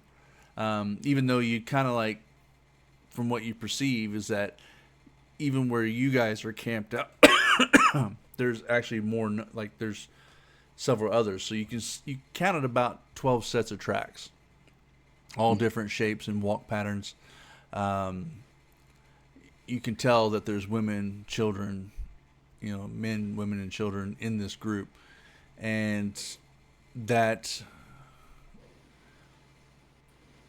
you only seen one. Where are the others? I would like to try to follow the tracks. Is it just one set that runs off, or do they kind of split like even? You Is there see, a split? as you continue on, you see a lot of them that were leading to the rock formations, but then they're gone. Like you didn't see anything after that. Like there's no retrace of them coming back or going out further. It was like they got to the higher rocks and everything vanished. So I would definitely keep an extra eye out. Don't know if those bug things got them. They're hiding up in the rocks, or if they just kept going. I'll definitely let Varric know. We may not be fully alone out here tonight. All right. So the first watch goes uneventful, and then the second watch, as Varric takes over, goes uneventful. So who's taking the third watch? Real quick, on my second watch, when Jam tells me about that, I go ahead and look over at the area, and I'm trying to see the track. The guy that they tell me was taken by the carrion crawler, because I didn't see him. They told me he was a human looking, so I'm trying to see if there was something of tracks around that area that were not human, like if something chased that guy away from here. You don't really see anything. You see some definitely like. Actually, go ahead and give me a perception or investigation. I'll do perception. I can't say that because you might actually. Oh, now you Of all the want to start times I start rolling well now. Actually, you do find a rut in the sand that's different, but it also looks different than the carrion crawler. But it is something. So when you're saying a rut, you're saying something that's could be perceived as something like a footprint, but it doesn't look like a foot. It's more like something was dragged. Something very large slithered its way or dragged its way through.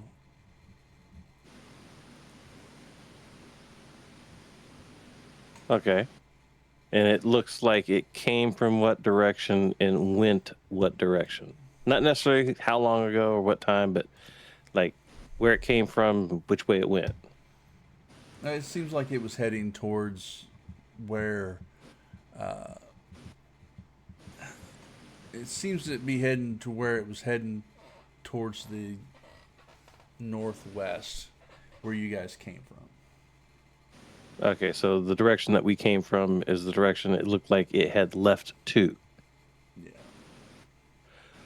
Okay, and we didn't run across anything except for those carrion crawlers, and those had big old, like, pinchery insect legs. This, you didn't mention anything in legs, you mentioned slithers, so different thing, and we didn't see anything different, so I guess we're good. So, as you said, nothing on my watch. I'm good. Third person would be Axel. Yep. So Axel, you come on to the watch here in the rocky formation here. Let me go ahead And I do also this. explained what Jam told me and what I figured out about the slithering or whatever to Axel, so he's also aware of it.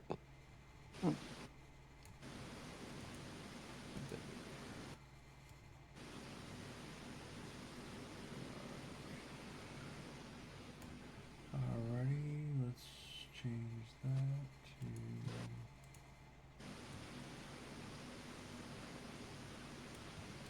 You notice that the rock formation that's around you is kind of like a supporting uh, formations that lead to different directions, and it just gives you barriers and stuff from the wind and the sand. So Axel, as you get into watch, come on, yeah. Just before sunup, you hear something.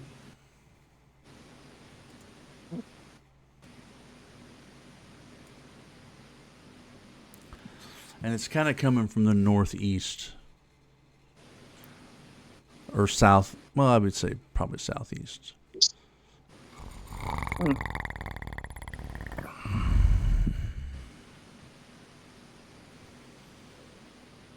I'm going to slowly get up, kind of keep my eyes and ears kind of in that direction. I will say, trying to figure out how to make this a thing. I want to make with my tinkering tools as a magic action. What would you say would be close to um, like a seismograph of some sort? Like something that could monitor like just the shaking in the ground that I can make, and I can use multiple actions to make it because I have up to 5 per short slash long rest. Well, you know the But I want to make easiest way something kind of is. rudimentary. You notice the easiest way is that. Just give me an intelligence check. Intelligence. Yep. I know I might be reaching a little bit here, but I'm trying to think of the best like rudimentary way to do it. Intelligence check. Not bad. 19. You do notice that while you're thinking of this, that a pool of water is a good way to check vibrations, and that this is a small spring. Somehow it's spring fed with fresh water, but you also know that it is calm and still, like a sheet of glass. And with the sand and rocky terrain around, anything that moves would cause a ripple into this water. Okay. So your vigilance would be more in keeping an eye on the direction you heard it from, but also kind of keeping the second eye on the water. Okay. Yeah, then I'll kind of more or less keep the water in my peripheral and kind of stay in that direction still, just in case. What's the easiest way? Oh,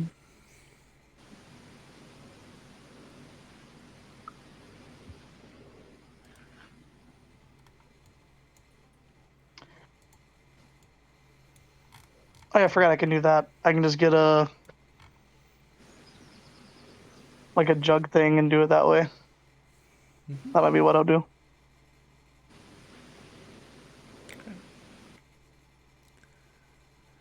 So as you Yeah, but I'll So as you get the jug, you hear the low, deep growl, followed by a gurgling trill, followed behind it.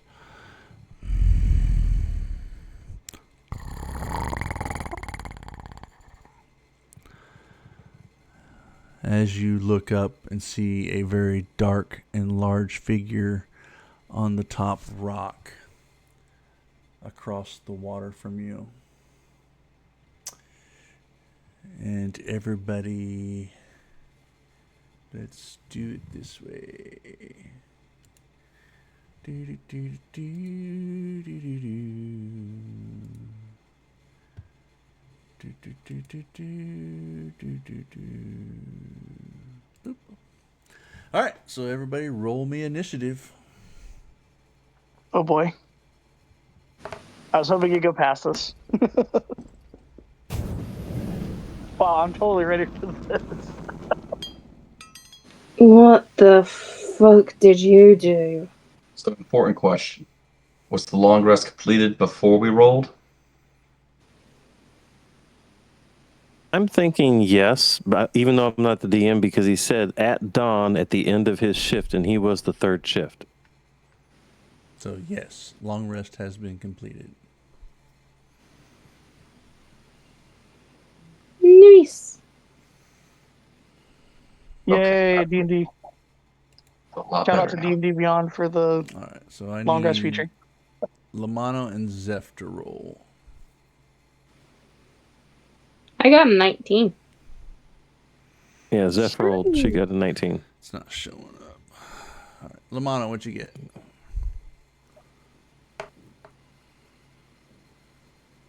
You're mute. Lamano got a 4. 4. Oof. Yeah, it showed up. Alrighty, starting it off is Zeph with her 19, as you are awakened by this deep growl and trill followed, and you know exactly what makes that sound. Mm-hmm. And you roll. You basically come out of your sleep quickly, as you know that there is a wyvern nearby. You. Mm-hmm. How far away is it from me exactly? 5, 10, 15, 20, 25, 30? Okay, good. We got a map I this time? finally, It's I up. finally, Oh, okay. As I need to switch it over on the campaign page. Boop. Let's go to combat. It says, please wait for your DM to display a scene. There we go. Dun, dun, dun, dun.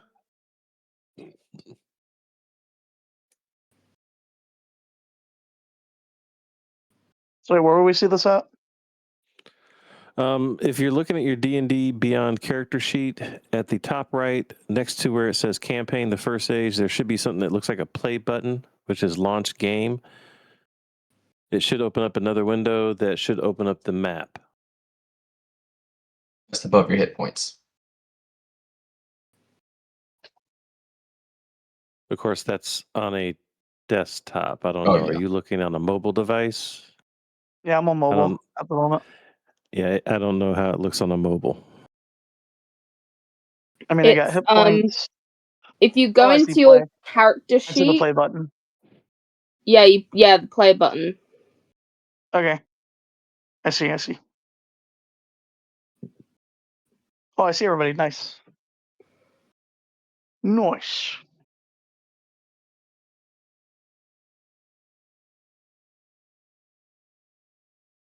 As I so depthfully said, I'm going to make sure my cousin sees me as less of a disappointment for my very shoddy use of a bow, and I'm going to remember the battle training that I got from my uncle Grog, and that sense of fearlessness that I learned from him as well. And she's gonna go right up there. And basically, with my, because I have 2-weapon fighting, I have scimitars. With my mastery, I can, instead of it costing a bonus action, I can do both attacks with both my scimitars during my normal attack action, but I can only do that once per turn. So in total, if I burn my action surge, I get to do 3 attacks with my scimitars. So, yippee. So that's a 19 on the first one, 17 on the second one, 15 on the third one. Lovely. So that's 8, 7, and 5. So that's 12, 20 points of slashing damage.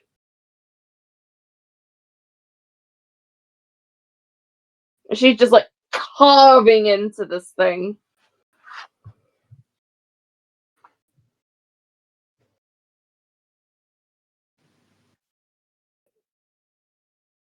Yes.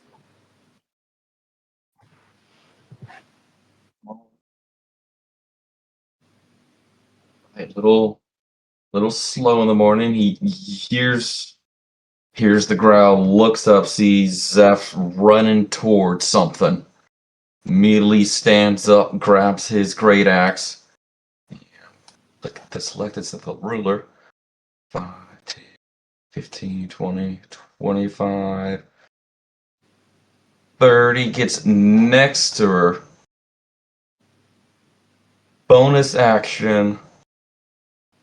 Gonna cast Divine Favors, deal an extra 1d4 radiant as the blades of his great axe start to glow. It's gonna take an attack action at him. A 14 to hit.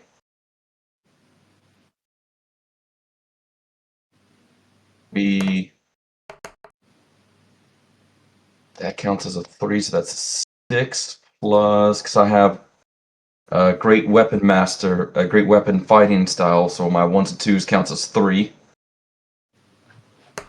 So that is 9 damage total, 3 of it radiant.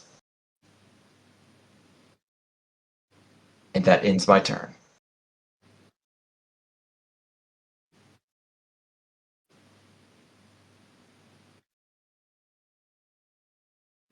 Good.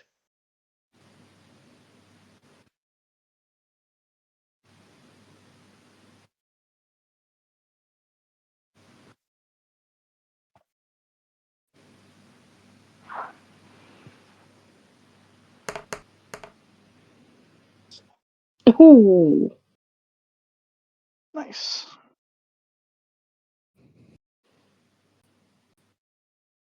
Critical fail.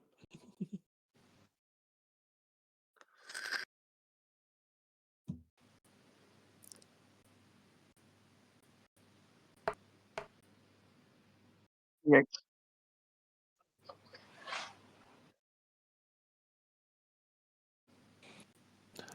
Okay, seeing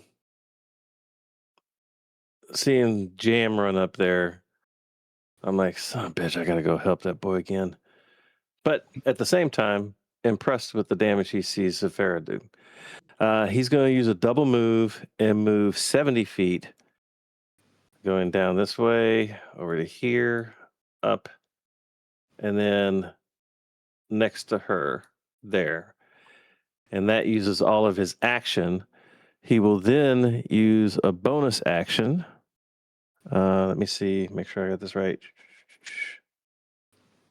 Yeah, I'm going to use one of my Moxie points, use a bonus action to do 2 unarmed strikes, trying to hit this Werving dude. Let me go ahead and mark my Moxie down. Moxie. Boom, down. Okay, so first swing.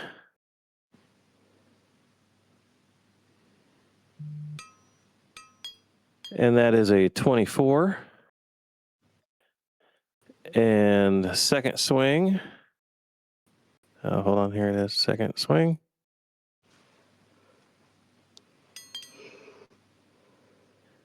Not as successful. So the first one hits, but on the first one, I am going to go ahead and, now that I'm at the level I'm at, when I hit somebody, I also get to do the damage and choose between either the grapple or the push action. I'm going to go ahead and use the push action, try and make him prone.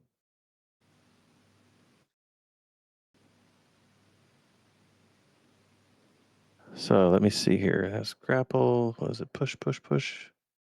Or is it shove? Yeah, it's the shove. So the target must succeed on a strength or dex. It gets to choose saving throw of DC 8 plus the proficiency bonus plus my strength. So 8 plus 5. He only has a DC of 13 that he has to beat.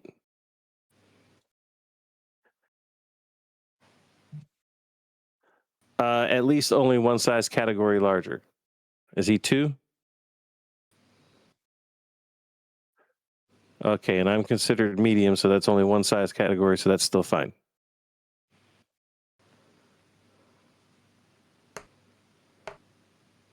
Wow.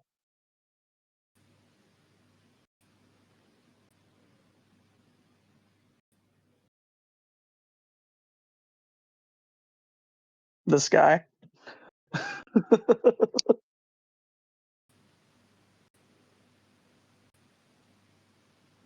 Still takes damage though, so we still gotta roll that damage. Yeah, from the punchy punch.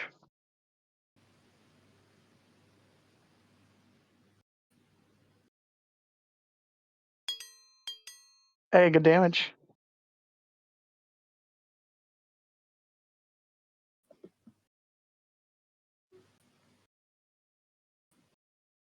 Think it's plus proficiency, right? Or no, it's his strength modifier, I believe. Yeah, strength modifier. He's gone. Yeah, we can't hear you, No. Weave. He was so young.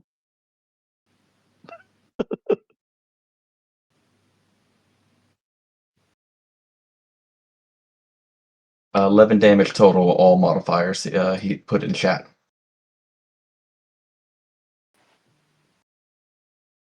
And he's trying to reconnect.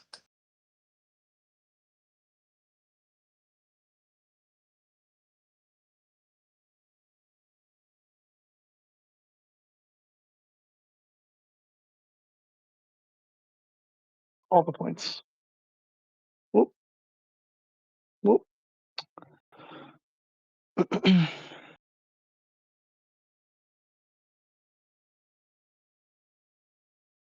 Yeah, we can't hear you still. What about now? Oh, now we can. All right. It's alive. Yeah, sorry, I had to reconnect and then I had to change the mic again. Okay, so what was the question you have for me? Because I couldn't hear anything either. No, that was my actions and my bonus action. And literally my action was my dash, so that was my movement, so that's everything. I'm just gonna shoot with my crossbow. I'm rolling in actual beyond, by the way. Because I can't remember all my stuff at the moment. If D&D Beyond decides to be kind to me. Alright. Alright, and I'll roll damage. Hey, not bad. And I will also move a little closer to the water. Right there. Actually, right here.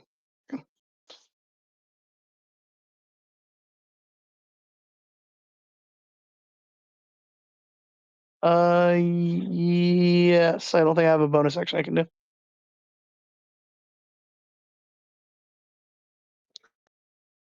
All right. I'm lying on the ground, kind of just groggily waking up.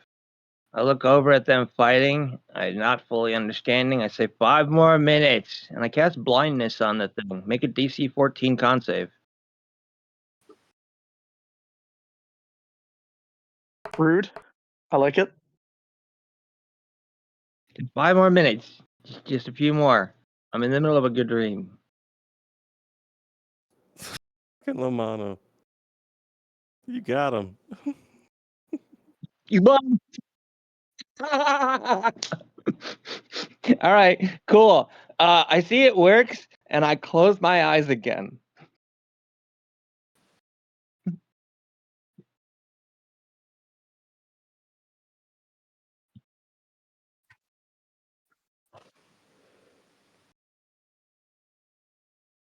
Oh, that means we have advantage on it now, right? Hell yeah! Sheesh. So Just 5 more. I think Zafira is just gonna do what she did last time minus the action surge. So it's only gonna be only 2 attacks.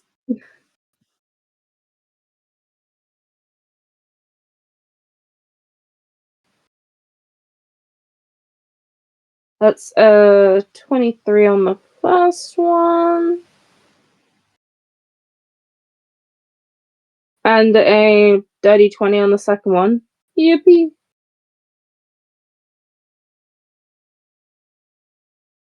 Big Which, success. no, both of those hit. So that's 7 and 6. That's 15 slashing. I've got to remember that when he comes back. I just have to check to see. I got you. There's Is anything something else that I can besides the plus actually- 4? So 7, 6, Um, 13. You said 15. So it's like, is there another plus 1 on each of those? well, no, that's just the total. 7 plus 6. Yeah, 13. 15 slashing. Because I got a 23 and a 20 to hit.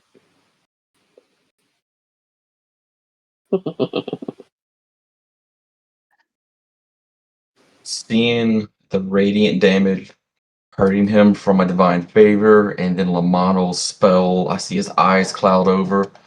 Jam is, for the first time, going to use his channel divinity, a sacred imbued weapon.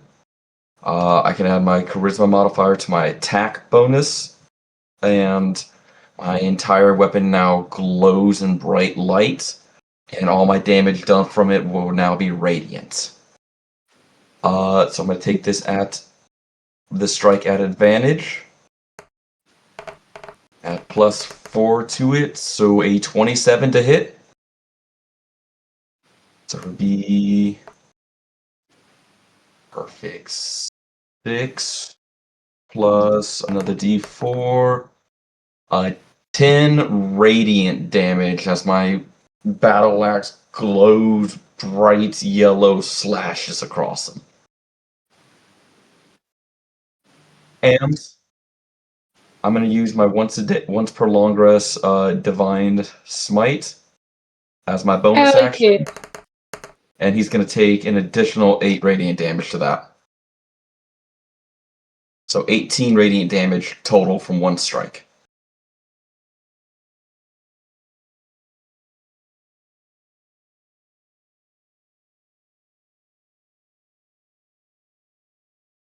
If you right click, it should give you options for advantage and disadvantage.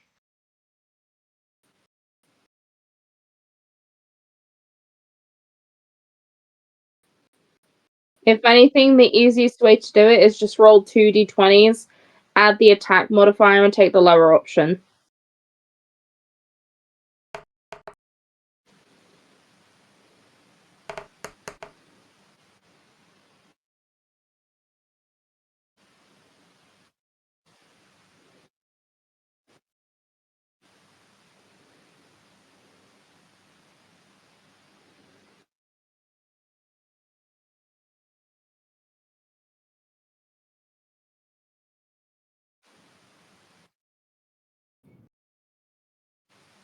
Yes, a 16 hits. Is this considered a, what is this, piercing or slashing or anything like that? That doesn't matter yet. Yeah, doesn't matter yet. Go ahead. It hit.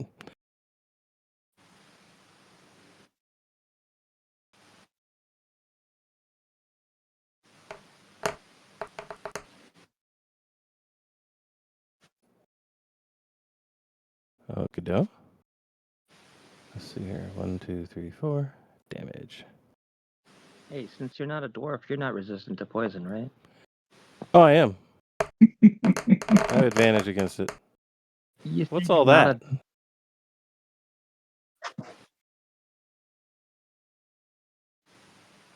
Against poison? Okay, so advantage.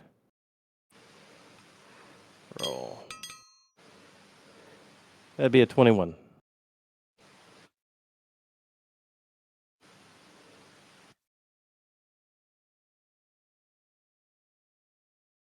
$26 would be 13.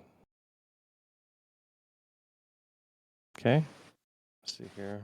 13 damage.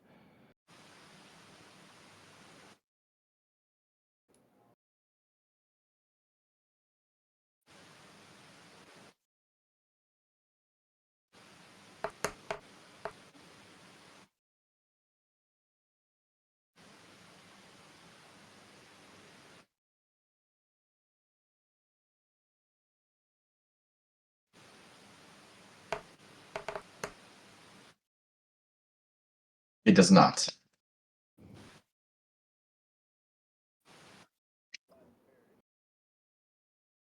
Okay. Feeling a little bit pissed off that it sat here and stung me. Gripping up my fist again, I go ahead and swing a nice hook. Go ahead and try and hurt this fella. Let's see here. This is advantage. First hit. And that's with advantage. 11. So, second swing from my bonus attack. I'm not using a moxie, so it's only one attack for the bonus attack. You have got to be fucking kidding me. A 1 and a 2.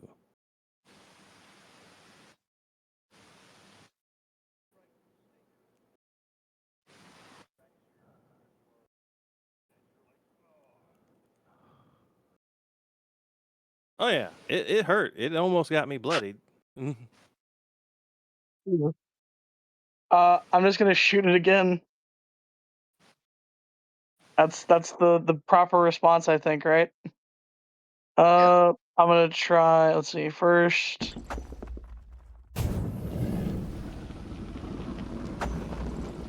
okay.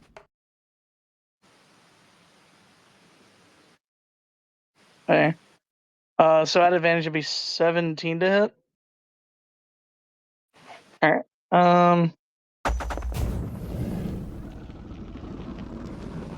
That would be 9 points of damage with every crossbow, and that's it. I'm just actually can I look at the water to see if it's doing anything?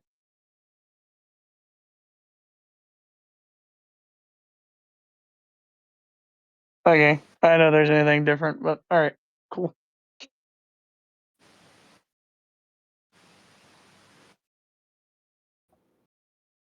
I look over, like, what the fuck? I point my hand lazily at them, like, go back. I guiding bolt them.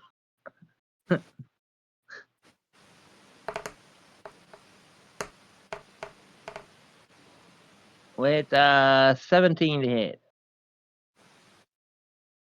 Hurrah! Take some radiant damage. Ooh, 19 radiant. And next person to hit him, wait, they already had advantage, but still, 19 radiant. Oh, he's that. All right. I'm like getting up on a knee. I'm like, no. I just point at him. I like close an eye, do that whole half sleepy, like you're trying to press a button on the microwave or the coffee machine. You can't. You're like, there. I point at him just as one of you guys is slightly moving out of the way, and it zings by your ear and catches him in the underneath his armpit. And he shrieks, grabs his arm, and curls over to the floor and dies. And I look at him like, okay, now can I have the rest of that sleep, please? God damn it, I'm awake. Fuck! I hate this. Ugh. And I stand up grumpily.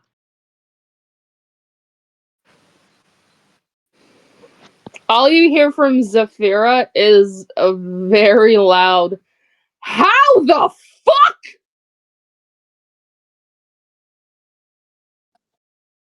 I told you. I groggily walk towards them, like reaching my hand out for my sand glasses.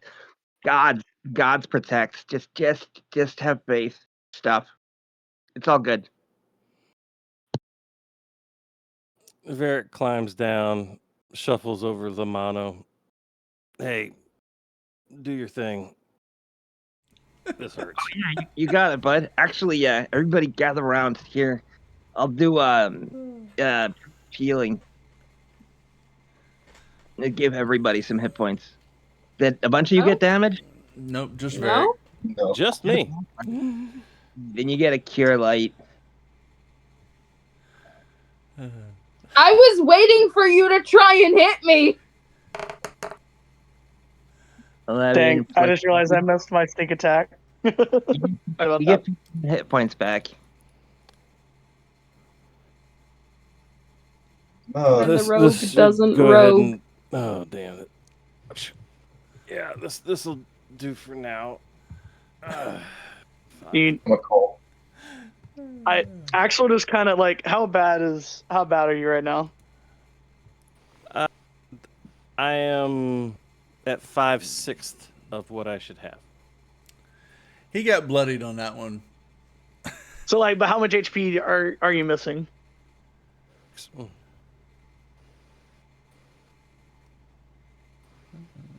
What a big number. I was gonna say, like, I would heal you if you're that bad off, but if you're not that bad off, then I'm just gonna. He's down like Yeah, like I 6. said, Not- I'm good enough. I can make do. Axel, dang it, Axel is just gonna kind of like give a grunt, just come over to you and just like put his hand on you. Hold on, where is it? Because I'm making he's not coffee. taking chances. He'll 13 more. The bing bada boom. Thank you. Alrighty. So for the start of the day, we have Lamano. Won't you go ahead and give me a D8? Cam is gonna cut one of the legs off of this wyvern and cook it up for breakfast. Just some fresh meat, fresh unsalted meat, because we have it. And then make Wait, sure I'm our gonna get the wings. Actually, real talk, we should get the wings. 100%. Axel is cutting the wings off. That tail has the nastiest. I do not care what any of you say. I'm getting all of the scales. No, you're not. That's ridiculous. I killed it. All right. I don't care. Fuck you. Okay, I stand on. Actually, I'm by the coffee. I say, you know what? I don't care all that much, but the other people in the group will be able to use it better than you, Captain. What'd you roll? Give it to the person who. No, come on. You got the 2 swords and the slashy and the super bow. Congrats. Give it to somebody who can do less. Alright, so the new day starts. Everybody give me a con save.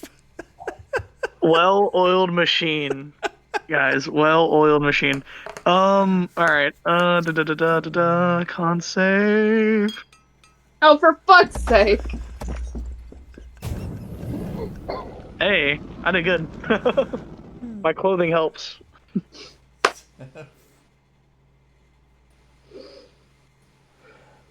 For my D8 roll, I got a 6. Alright. Yeah, I saw that. That's why I'm asking you guys to roll a con save. Oh, Nice.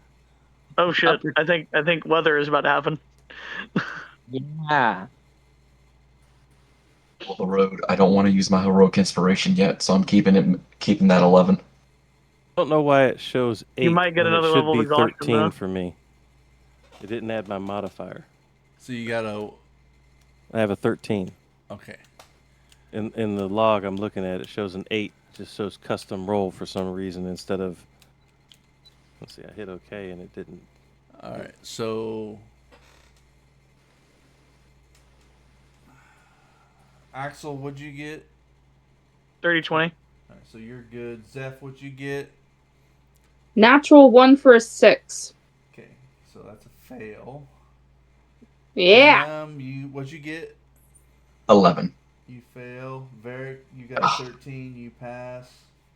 Axel passes. Lamano, what'd you get? 19. You pass. So for Jam and Zeph, you guys get.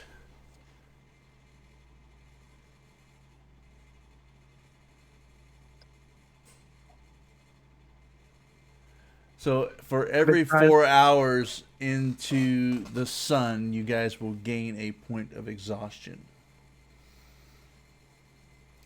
Oh, Every 4 hours in the sun, they gain a level of exhaustion.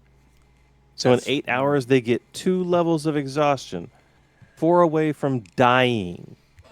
Yes, but if we travel for 12, then they get 3. they die. And no, if they get 6, they die. But the bad part is that means we can't travel as much because they're going to get 2 levels of exhaustion when Yeah, we travel at least. you have the It's map, hot today, Axel. guys. I think you need to map out for us where it is we can make it in 4 hours. Because I think we're gonna Just have in to 4 rest hours? most. Yeah, because I think we're gonna have to rest most of the day just for them to get this back. Because if we go 8 hours out of character, if we go 8 hours, that gives them 2 levels of exhaustion. Even if they take an entire rest overnight, they're still gonna have 1 level of exhaustion, which impairs them 2 times whatever the roll is for ability checks. Okay, A deficit. hold on. We Hold have on. to do the travel at night then. Let's start doing our Hold travel on. at night. Hold on. It's in the sun. So, what we could do is we could actually make some sort of shade to kind of like cover them from the sun and like make the heat less intense. Because I'm guessing look- it's also the heat. Look over at Zafira. Zafira, you're good at throwing shade. Just toss it up. Would say we wouldn't notice this until after the first 4 hours and we hit at least 1 level of exhaustion. Yeah, so you guys Yeah, that's totally fair. wouldn't know that until Okay, the first gotcha. 4 Yeah. hours. Makes So after sense. 4 hours, Jam But- is beat red, sweaty. He's like, guys, it's really hot today. And kind of like Zafir was kind of like got like one arm on your right shoulder, being like, I don't know what you're talking about. I'm fine. Alrighty. You So both with look that, terrible. so with that being said, Varric, give me a D12. A D12. Yeah, that's some weirdness here. D12. More madness. Roll. Bada bing. Got an 8. 8. That's not good.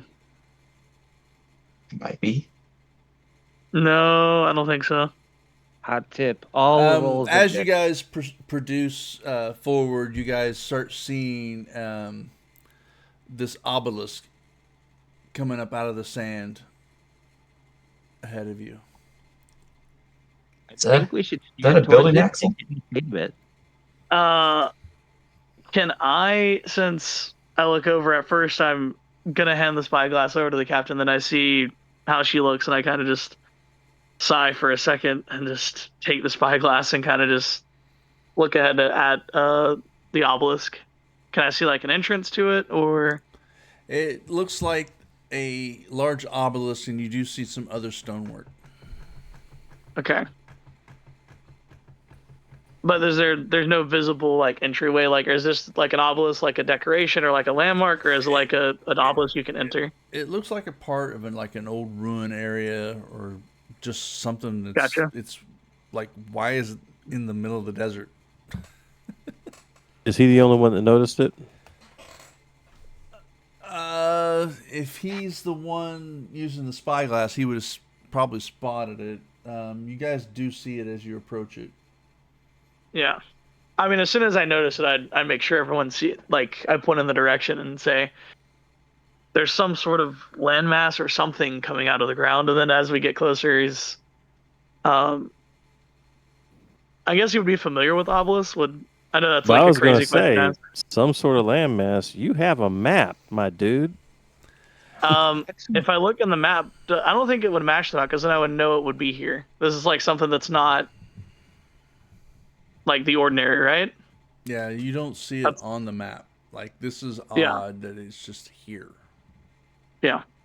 Yeah, but I don't know that. Axel, That's why I'm telling him. yeah. Dude, you got a map, my dude. Yeah, and I don't see this on there. Well, Yo, gives your Axel. map then. This is not Axel. supposed to be here.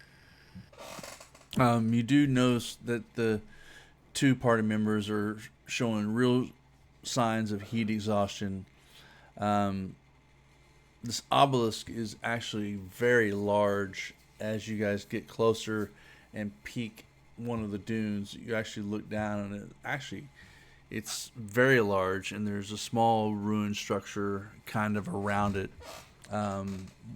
with something that kind of looks like a partial roof where there's sand and stuff going over. You do see a doorway that leads in to like a room. Like towards Axel and say, or call over to Axel. Hey, can I borrow that looking glass for a second? I just want to take a peek around, please. Why not? And he just kind of like hands it over to him. Just Thanks, you big old kitty cat. You're adorable like this, by the way. Actually, let's see. You're a guy with pockets, like Yeah, veneers. he changed Fading back off. through the night. Oh, you did? He moved back up as himself. oh, think my okay, rib- cool. I don't have to talk anymore like that. Great. Trust me, I'm working on it. You Yes, didn't well, have to hey, pull a Star-Lord anymore? You Wait, didn't what? have to pull a You chutney. didn't have to pull a Star-Lord? I've always talked like this. I will always be. I'm not mocking you, you're mocking me. Yeah. Hey, don't call me out like that though. yeah, I'd never Wanna call see- you out like that. actually, Never. look at the rest of the horizon that's behind and around the obelisk and such to see if there's any movement or any other structures that we might need to be aware of that are not just the obelisk itself and the ruins around it.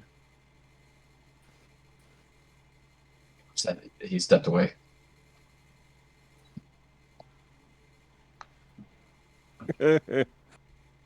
Yeah. Absolutely. Now, from what you guys can see, it's just a small portion of sand that's been revealed in the area, showing this obelisk and small building structure around. As you peer out through the spyglass, you don't see anything else. Nothing on the horizon, no movement. All right. Whatever it is that you guys are seeing, that ruin area, does it look safe enough for us to rest long enough for these two to get their wits about them? I looks don't like think we- we have a choice. Because if Right, we look go at any Jam. longer, they're gonna get much worse. Jam just kind of about to pass out, his breastplate acting like an oven at the moment, sweating profusely. Oh, yeah, you Dude. might want to take. Take that off. I think it's better I keep it on. I don't know if there's another wyvern or bug thing here. I just need to get out the sun for a little bit. What he said, he smart. Yeah, smart. Did you know that Jam, give me a D10. armor on? D10. There. 5. As you look out near the obelisk, and before you can get into one of that room that's appeared looking like kind of like a cave at this point, you see some flowers, and they're very beautiful. Ooh. Hey guys, some flowers over here. Let's go. It's got to be a good spot. There's flowers, guys. Flowers are never bad. I can't say I agree with you, but I can't say I disagree with you. So we'll go ahead and But we'll try and pull in here for some shade for you guys. but how do you know it's not? How do you know it's not? What's the word? Yeah, I do. So give me- exactly. Zeph, give me a perception at disadvantage. Okay.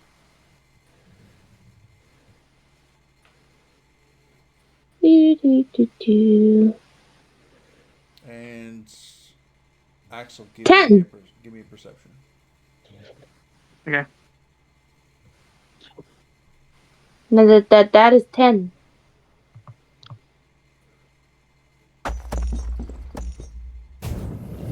That's 14. not bad.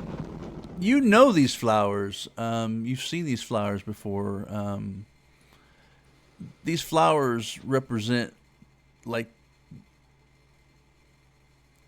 you kind of look and say, well, there's supposed to be a root, and that root has water.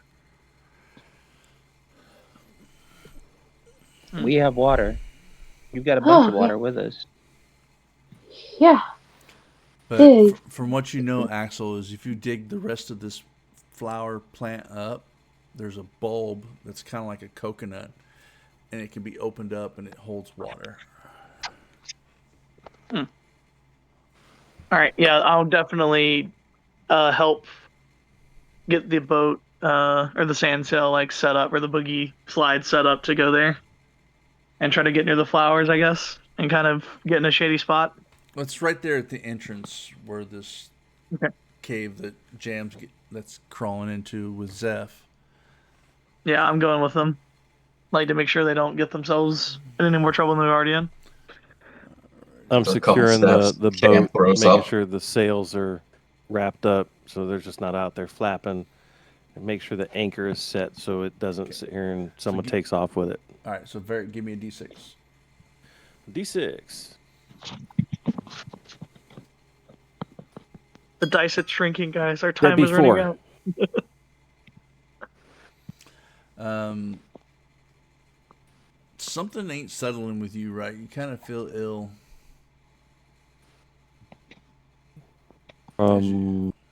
What? You don't know. It's just something makes you feel kind of ill. As you're kind of going through and checking things, you're like, "Woo, I feel kind of queasy." Did you guys eat that wyvern this morning? I told you. Maybe the heat's getting to you. Interesting. Okay. Did you have any of the wavering? No. The wyvern stung me, but I don't have any of it. I didn't take any horns or teeth or anything like that, and Zeph was absolutely obsessed with having all the scales, so I didn't take anything of the wyvern. I don't know. It just says crew member feels ill. So you start to feel ill as you start working around the boat, making sure it's all set. You did just see Jam throw up from heat exhaustion. Yeah. I go ahead and try and finish up, get some water, and head on to the cave area so I can cool myself off. All right, so anybody go near the obelisk? Yeah. Jam goes directly for the shade, and then collapses. Walk over where these guys are looking to dig up water or whatever. I'm gonna stand between them and the obelisk in case one of the hallucinating loopy guys or gals decides to want to walk over there. We can walk over there together when we're a little bit better off, maybe, but I don't want to have one of you wander off. Okay. Right. So if anybody checks out the obelisk, you do see some very strange runic symbols all over it.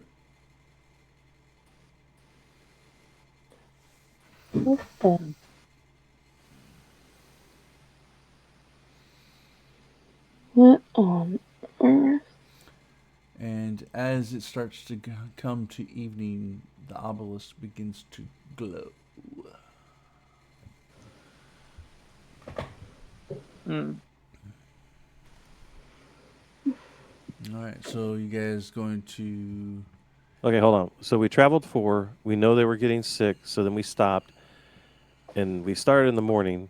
You said it's evening time now and it's starting to glow. So we've rested at least 8 hours, so they should no longer have a point of exhaustion, correct? Yes. So we get another long rest? It counts as a long rest, the 8 hours. So... Because that would make 12 hours. So technically, if it's nighttime, that would be equivalent of the morning when we left, 4 hours. Yes. Then 8 hours of rest. So, Jam, give me a D10.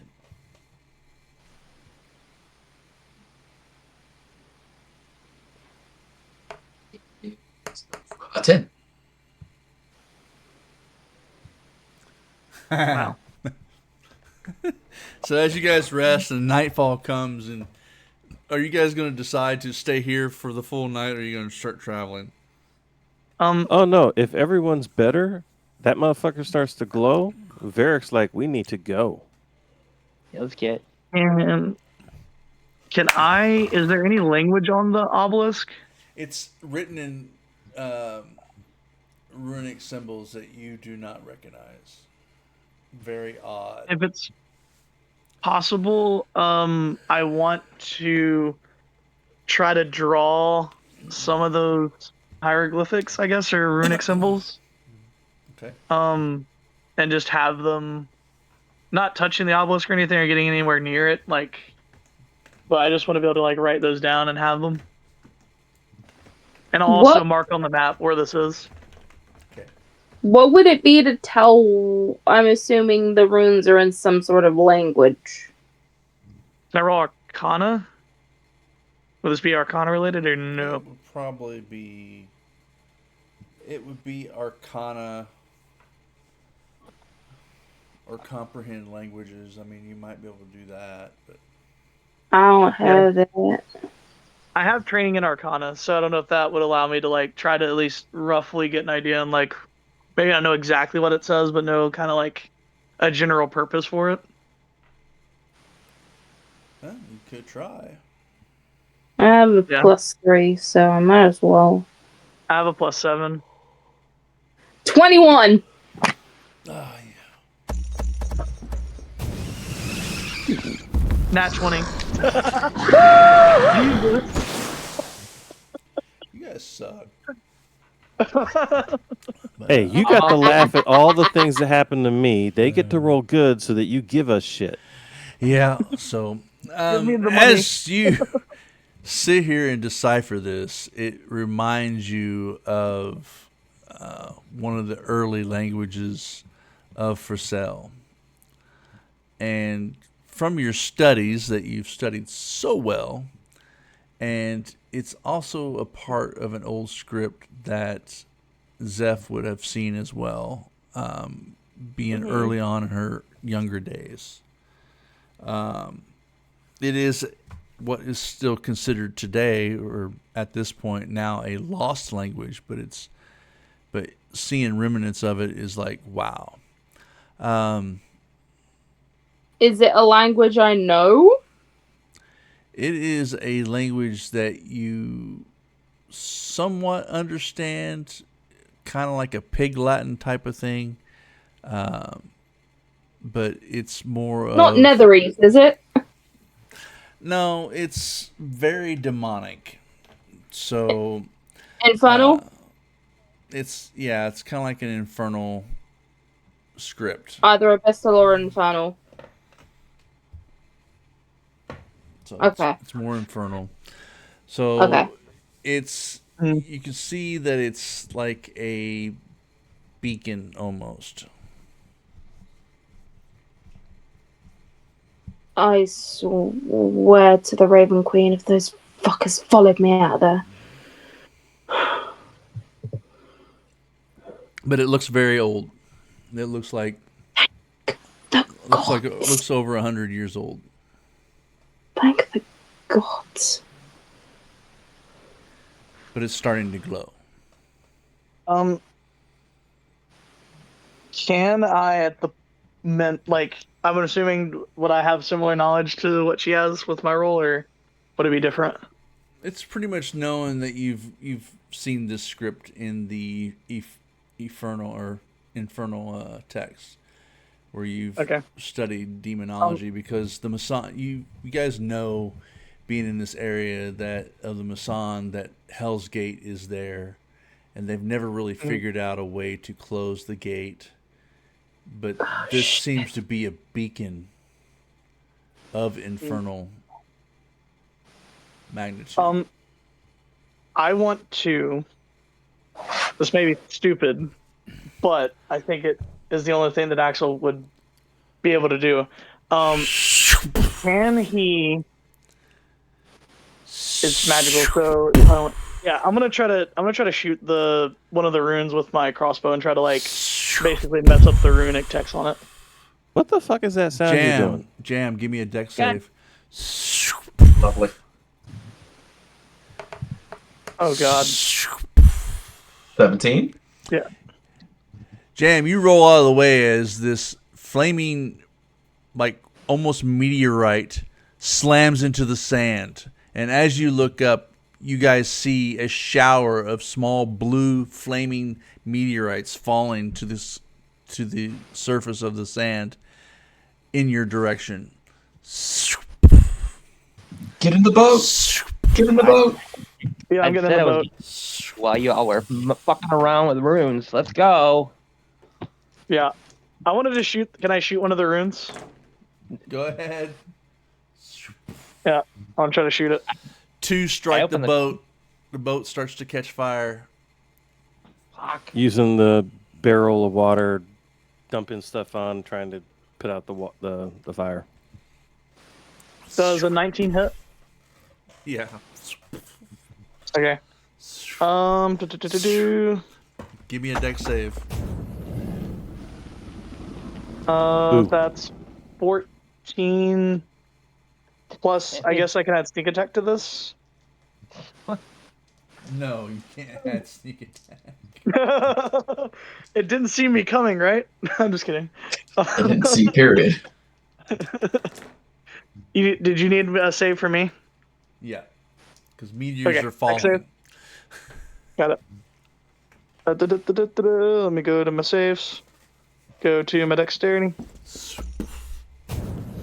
I'm gonna use my luck point to reroll. That's not that much better. I guess I take the L on this one, unless I don't know if I should use my heroism thing. Yeah, so no, I'll take the L. I got an 11. Okay. Falling I have so many ways at- to reroll. Falling at that speed, crashing to the earth, Jesus. flaming hot. Maybe I should use my heroism. Last I think chance. you should. Yeah, I'll use my dice. heroism. I'm scared. I'll use it. You got me scared. All right, You're about last to take roll a I can do. meteorite. I can't win. I You can can't keep win. that 11. Yeah, I'll keep the 11. Yeah, that's all I can do. I can't win. I don't have anything else I can do. I technically. Speaking Hold on, let me read. above board, above table, there is another human that could pass their heroic inspiration on to you. Oh, Because we did just have a long rest. Going. We did, yeah. but I'm in the boat. I'm in the boat. Then get the fuck out! No, We're I'm leaving. with you. The so you boat's can on jump fire. That's my focus. The I F I don't out. see him shoot his obelisk. I know I'm on the boat because I was putting out the 20. fire. 30. If I take 54 damage, then I'm dead. You take 34 points of piercing damage I'm as knocked a out. meteorite slams into you. Oh, for Yeah, I'm fuck's sake, unconscious. Zafira goes over and picks up his body and, like, carries it back to the ship. Give me a deck save. Jesus. Oh, did it hit the obelisk, by the way? Did it do any damage to the runes? Like, It's the effect of the obelisk. I know I'm trying to hit the runes to mess with the whatever You the effect shot. is. Yeah, with the magical weapon. 17. You're able to pick him up and move quickly to the ship, and you guys start Fuck. sailing. Hey. Like, when I saw this obelisk, did I recognize this as the Hell's Gate that I came out of when I was younger? No, but you realize that this is a beacon for anything that does come to the surface, and you actually feel drawn to it. Like, you feel drawn to this area. Like, this feels like a common thing for you. Like, Wait. So, Ducky, did the heavy crossbow bolt that I lodged into this thing, did it I'm guessing it did nothing? it maybe gave a little bit of a chip to one of the runes, but Okay. Oh, my goal was to try to, like, maybe stop a rune to prevent it from being activated anymore, but obviously that didn't happen. As we take off, I'm going to cast a healing word on you. and say, and you get 6 points of healing as I say, stupid, and as we keep going. The stupid heals you. Hilarious. You said 8. How many points? 6 points. Well, you Uh, said that stupid heals you. If that healing's coming from you, doesn't that mean you're stupid? No, his actions were stupid. But if the stupid's coming from you, if the stupid healing's coming from you, doesn't that mean you're stupid? You're the source of the stupid.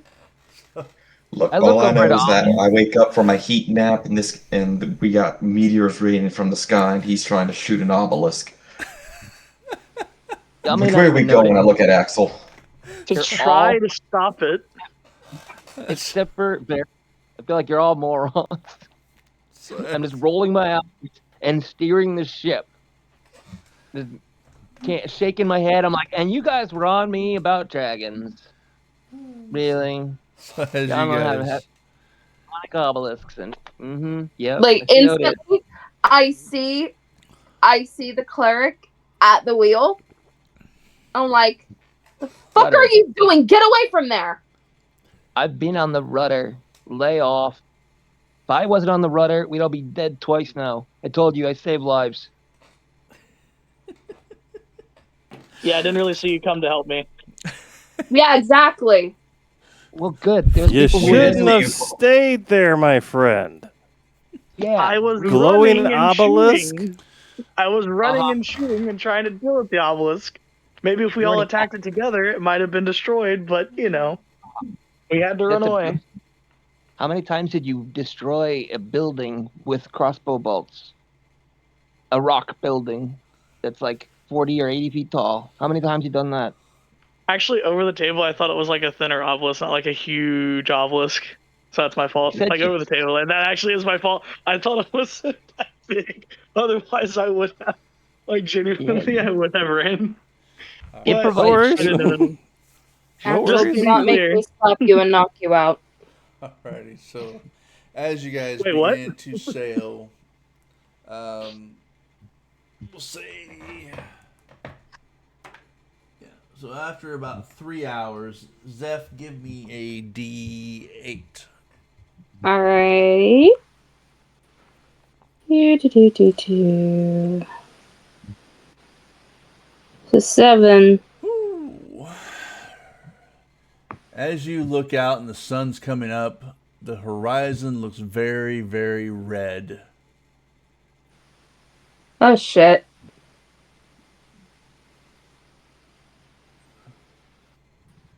Some of us, Papa, you've seen this in real life, as a red wall of sand seems to be coming toward June's. Sirocco. You A gave him red- this idea, I swear to God. A red storm comes crashing into you guys as Whoa. visibility is reduced to 10 feet. Do we? Come on, Duck. Do we get at least a chance to react? We know it doesn't jump on us in like 6 seconds. So you Yeah, have can a we do chance it? to stop. The thing says to recommend to anchor. Oh yeah, we're definitely Yeah. anchoring, Taking down That- the sails. batten down the sails. If anything, we're trying to probably tie off one sail to go over the center section, over one of the outriggers, so we can actually lay under, in between the outrigger and the body of the craft, under one of the sheets. Yeah, I can see. I can also make some objects. So if we have the time, like, because it only takes me technically around 6 seconds. So I can literally in 30 seconds, I can have 5 objects. Yeah, I mean- I kind of. You guys would know how to. You guys would be able to do that because you see it coming. Yeah. I want to make like some sort of like very heavy fabric, like tent of some sort, maybe, or some cover that we can have, and just have Canvas like or duck some. cloth. Yeah, just have like some very deep like pittons and stuff like that we can actually like hammer into the ground and kind of like have. And Metal way. yeah, just use the metal and like basically just have it as deep as possible so we have some sort of cover for the storm. Alrighty. So you bring the mast mainsail down enough to where you can actually now drop it down and hang it over one of the sides to give yourself a nice like pocket of protection from the sandstorm. Within probably 20 minutes, the storm hitchens. Let's see.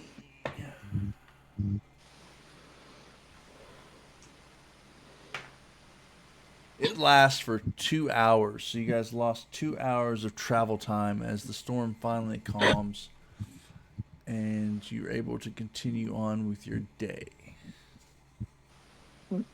Yeah, after digging the boat back out and setting up the sails, we get going again. Alrighty, so, And I have mining stuff, so we have shovels and all that to use. alrighty. So.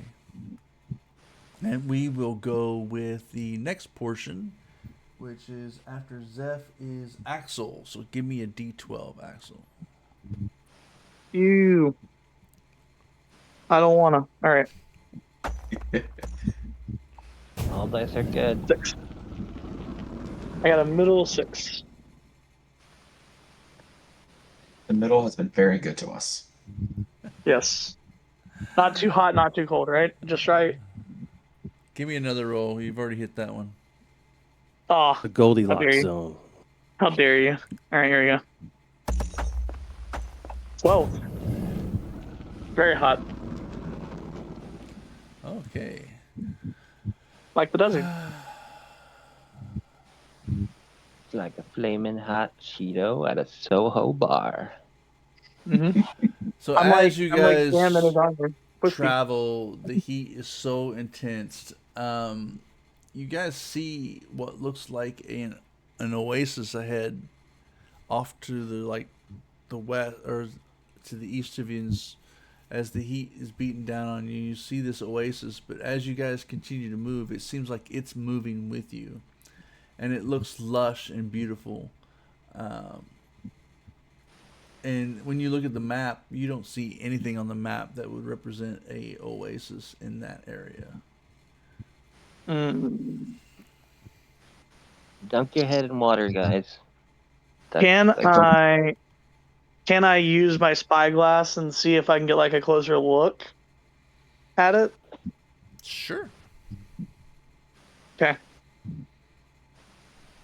Because obviously it's not supposed to be there, but So as you look through the spyglass, you see nothing. oh, with the spyglass, see nothing. Okay, I know if I need a roll.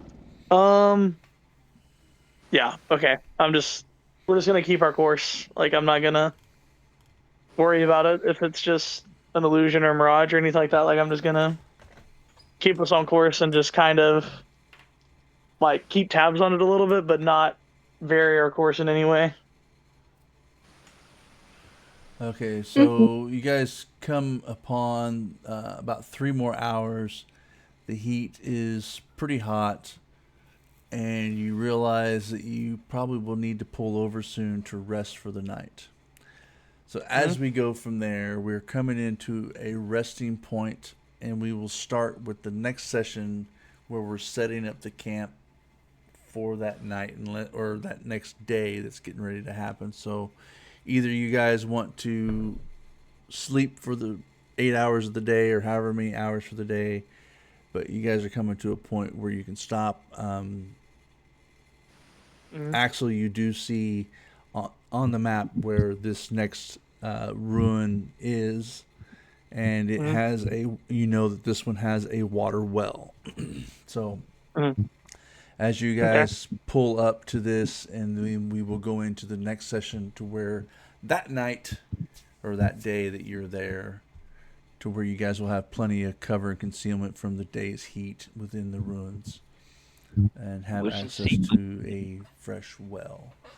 So anyways, as we go from there, let's go to here and tell everybody thank you for watching, and hope you guys join us for our next episode as we